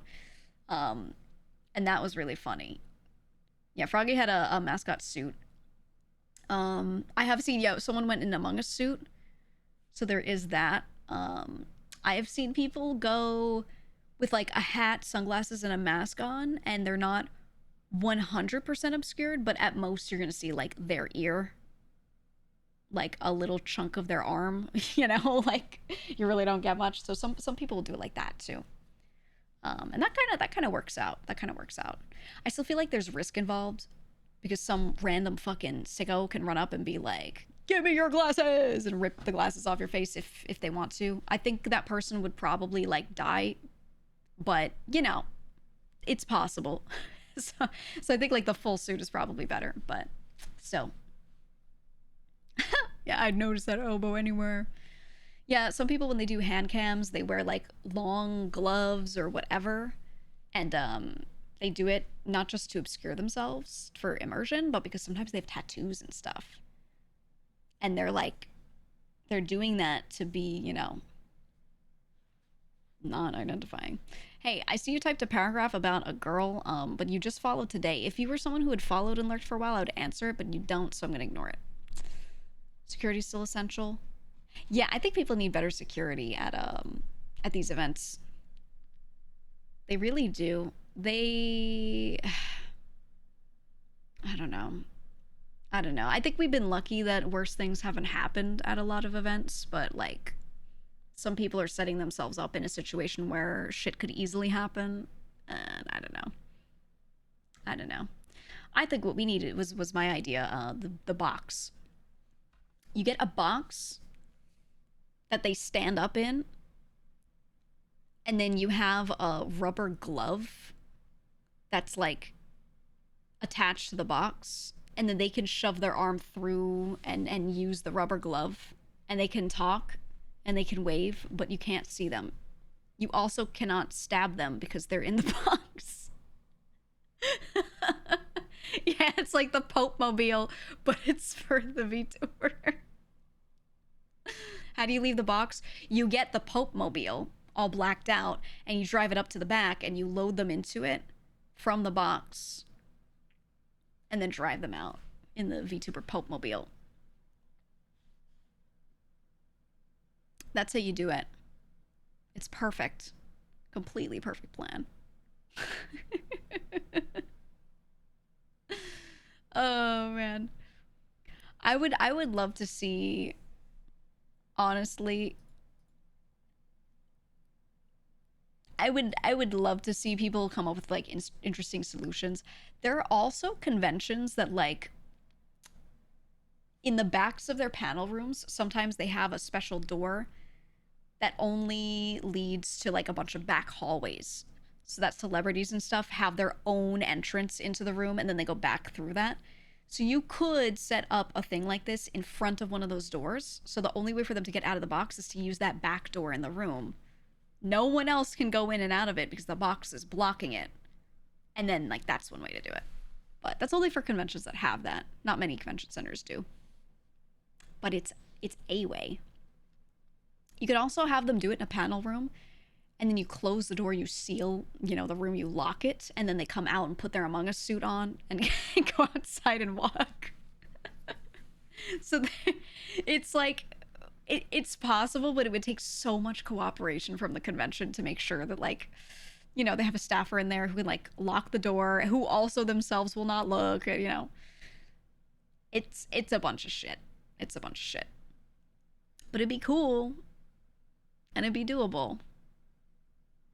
Just an idea, smoke bombs. Ooh, yeah, the meet and greet ends and you're like, I must away. And you throw a smoke bomb on the ground and then, you know, steal away through the crowd. They'll never know which one you were. I like that because it's dramatic. It could be cool, man. It could be really cool. I don't know. I think I would just go in a full hazmat suit. And I would stuff it with pillows so you couldn't see the outline of me. You couldn't tell, like, anything. And I would look like the Michelin Man. I think I would do it like that. That's the most I would do. I would just, you know, maybe I would actually dress as the Michelin Man. You could tell it's you from the height. Yeah, but I'm saying I could make myself bigger using a stupid suit. I could dress as Baymax.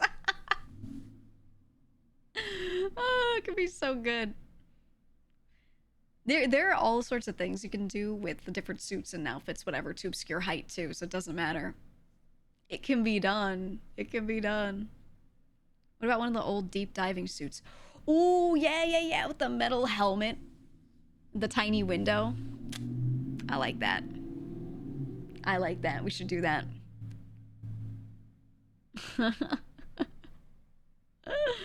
Oh, it's a good idea. It's a good idea. Yeah, Bioshock. That's why I like when people do the Among Us suit, or like the T-Rex one. Because it obscures the person so heavily that you just have like no sense of anything. You can't see their height, you can't see like the size of their arm, like nothing. And I think that's good if you want to maintain immersion, but you're okay with people having that level of like, that's a person. You're okay with that, but you don't want anything else. Then you do like the Among Us suit or the mascot suit or something, right? I think that's funny. Honestly, a full mascot suit is probably the way, right? It's probably the only way. Remote handshake event. I have been asking for a robo handshakes for so long. For so long. Ever since we did the signing machine, the CNC that would plot out, you know, whatever we signed on a paper. Ever since we did that, I was like, now I want a robo hand. Okay? And I want to put on my tracking glove and I want to send that data to the robo hand and I slap people, you know, or whatever. Probably wouldn't actually hurt anyone, but you know, I want that. The thing is, you would need the hand to be flimsy. So if I did accidentally like move my hand in a way that would slap someone, they wouldn't get like severely injured by a robotic arm, you know? Like you would need it to be like weak as hell or something. So I want that, but you gotta be careful, right? Because what if you go to do a handshake and you go to like grip the hand, but you cannot gauge the size of that person's hand and just smashes their fingers apart? Then what? Right? Just a little bit of liability. Just a little bit. But it'd be cool as hell. What if you could control Boston Dynamic robot? Those don't really work like that. They're working so hard on making them move on their own and have their own balance system. And then when you try to like have it track to you, it doesn't really track to you. You just like WASD it basically. Those don't have that type of tech for the most part. So I wish they did, but they don't. What they're doing with those is like having them move on their own and figure out how to move on their own, not being controlled so much. And then if they push them over, they stand back up or they can avoid falling, etc. So if you add in like I'm tracking myself and it's moving with what my tracking is doing, there's so much it has to learn to be able to like counterbalance everything you're doing, right? I could like move my arm up and the robot moves its arm up and now its legs have to go crazy staying balanced, you know? So it would not work well as much as I wish it could. It would be weird. Maybe if you kept it seated, maybe, but you know.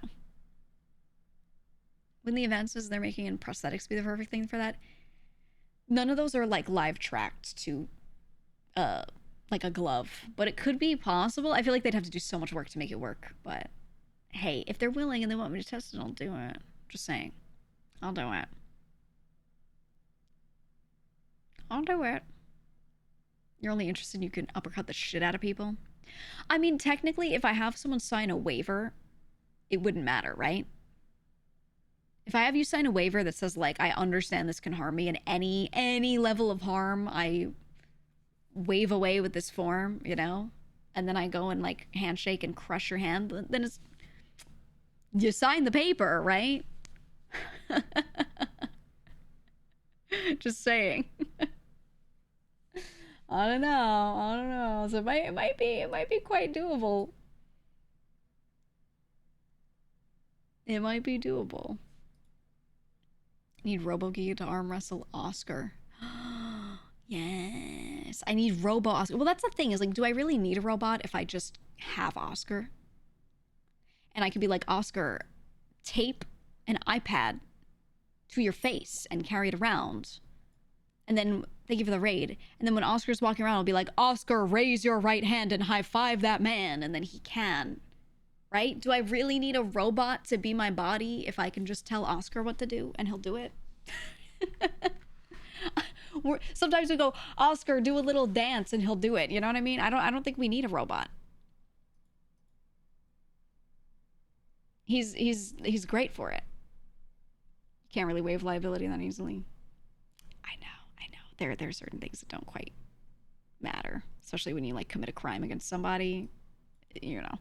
But still. Oscar's a perfect representation of GEEGA's in-person presence already. Yeah. We're like basically the same person. It's crazy. If you ever like, what is she really like? You just look at Oscar. You know? Same thing. Same shit. I could be Oscar and you would never know.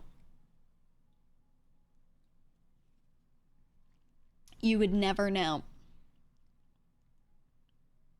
Hold on. I'm sending a message. Hold. I'm sending a message.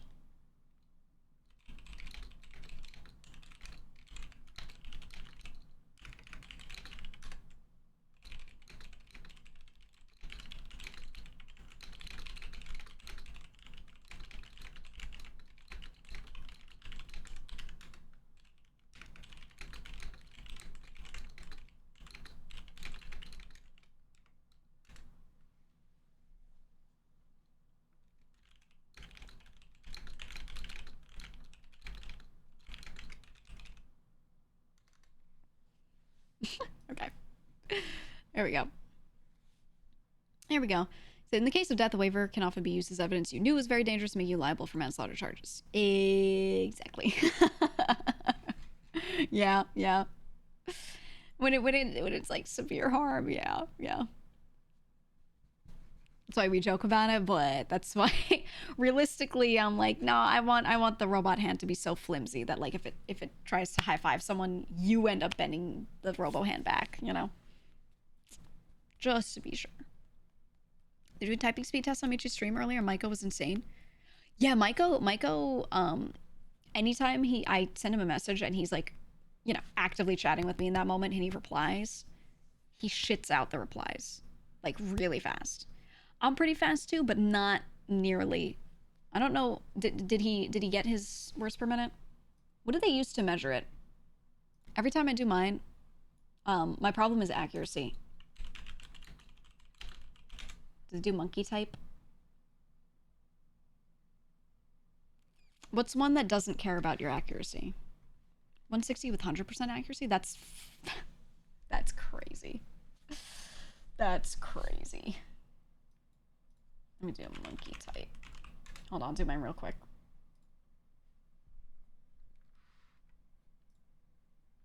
Thing is, I have a hard time doing the ones that aren't full sentences. Like when it's a sentence, I can type way faster than when I just look at an individual word.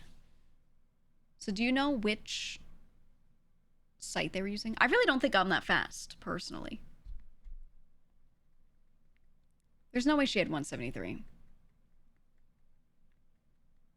No freaking way. Were they using monkey type? Michi was 64. Okay, thank you. Was it just 73, not 173?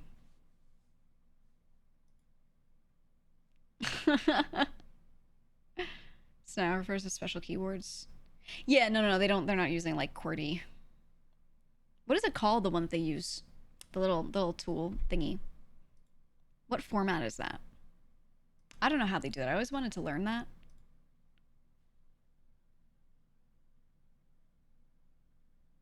I don't know. Here, okay, I'm going to monkey type. Ready?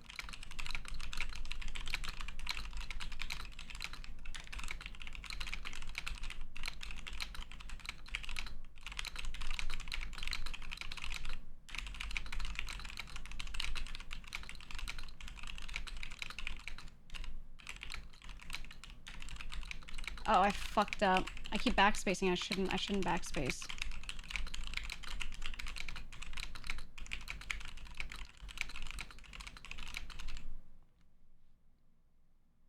A 100. Woo! Oh no, so it's raw 105, but my accuracy is off. So they're giving me 100. Wait, I hate that it's like. Oh, I wish it were a full sentence. Here, wait, quote. Oh, wait, there's a quote mode where it changes it to full sentences instead of word by word. Okay, I'm gonna try that. Ready?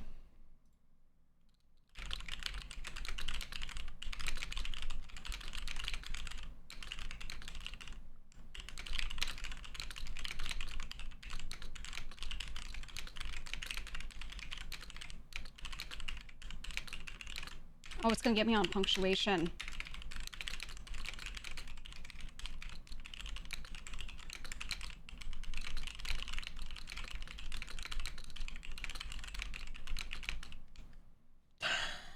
The punctuation fucked me. I got raw 115, but then it gave me like a 90 because the accuracy, because I didn't do exclamation points and a semicolon. Fuck that shit, man. Get out of here. Fuck that shit. Fuck that shit, man. Get out. How does someone do 160? That's crazy. With 100% accuracy? Oh, so just call the steno machine for stenographers? Okay. I would love to get a thing. Actually, I could probably do it with a numpad. I would love to show you how fast I used to text back when we would text on a numpad. Because I want to just say I was kind of crazy with it. All right, I'm going to brag right now. I never had a sidekick. I was not a cool kid with sidekick or anything like that. Yeah, T9 style. I went crazy with it. I had one shitty ass old phone and I had to pay per text and I would and I would go crazy. Hi, Mick. That's why you stopped typing too many sweats. Dude. And the thing is, people use the typing speed like they think that it means something. And I'm like, brother, you can type a lot of words, but what is you typing? Are you saying anything good? I could type really fast. Okay, how about you type slower and you think about what you're typing and you proofread that shit? Because sometimes people type a lot of words and I'm like, I'm not, there was nothing in that. Now, if they could do both at the same time, hell yeah. but sometimes, I don't know. I can type really fast so I can send my girlfriend essays that she doesn't want to read, right? I can type and speak at 250 BPM, but it's all pointless. The ladies love me. I'm looking for a lady, and I learned to type really fast so I can type a lot of words at them so that they know I'm a poet. Like, what are you doing with that typing speed? I think it's good to be able to type above a certain threshold, but I feel like, I don't know, it doesn't matter when you're beyond that threshold too much, right? It doesn't matter. You're more limited by your thinking speed than anything. Yeah, I type and then I always proofread before sending because I type in the way my brain formats what I'm about to type, what I'm about to say, and it doesn't always sound the same when I read it back to myself. So I always have to like go crazy with the proofreading like 10 times, you know? You just did 161, but 97% accuracy because you're useless, okay? If you want to be a good mod, you're gonna have to get 100% accuracy. Worthless. Washed. All right, mods, it's time. Open monkey type. All of you open monkey type right now. Yeah, ladies want that 120 plus, dude. They want that 120 plus. Who needs to be eloquent when you can say do shit and get your point through? Yeah, I mean, all I think matters is you're using the home row, you're using more than 2 fingers to type, and you can go above like 50 words per minute. I think if you can do that, you're totally okay. Mick, since you're here, you know what I was thinking of doing? I did the first cop stream on my main channel in like 100 years. Because I think if I stream my main character, no one's gonna have any idea what goes on because this is a variety channel and I'll be entering them in the middle of the 500th episode of a soap opera, which is not really good. But they can follow along with cop shit. So I was thinking of doing Maya Mondays, right? I do variety first and then I just round it off with like a shift. I might do Maya Mondays. I think it would be good. It's just hard to fit everything in when I'm a variety streamer and I have a main crim character and I want to have a cop. You know, it's like impossible. So I'm like, maybe the The cop streams can still fit on main. But I don't want to replace variety, so just be like at the end on Mondays for a bit. I think it'd be nice. Yeah, multiple is hard. It's really hard. So I think that can make it work. My like main, my crim is like really important to a lot of things too. She, not to meta, but she does a lot for the whole city right now. So, you know, it'd be a bit awkward to like to just go be a cop for a week only. But yeah, so I'm thinking Maya Mondays. I might do a cop week just to like get her trained back up a bit, get my brain like in the zone, and then let me do Maya Mondays. I think it could be good. You don't need any backstory to enjoy Maya penis. Exactly. You don't need to know what's going on for this. I think it will be cool. I think it will be real cool. You can do 100% accuracy at 60 words per minute. After that, it falls off hard. Yeah, don't even talk about my word accuracy. That's why I'm saying it's like raw 105, raw 115, but then the actual is like it starts trying to put my full score together, and it's like, ooh, because I didn't type that comma, I didn't type that M dash. Oh well. Oh well. Whatever. You love seeing my penis. Thank you. Thank you. Still looking for a streamer friend to make a cop and name it Jurgen Peanuts. I just don't want someone who's going to play cop all the time, because then they're going to become like the main Peanuts cop, and I can't be having that. It was my great joke, and if they do that, I'm going to have to kill their character and perma them. Has Maya rolled for dick size? No. Though my main, Gigi, ran... she did 2 rolls for dick size, 2 20 rolls, and she got a nat 20 on both in the same day. Okay? So, brother, you can't say nothing.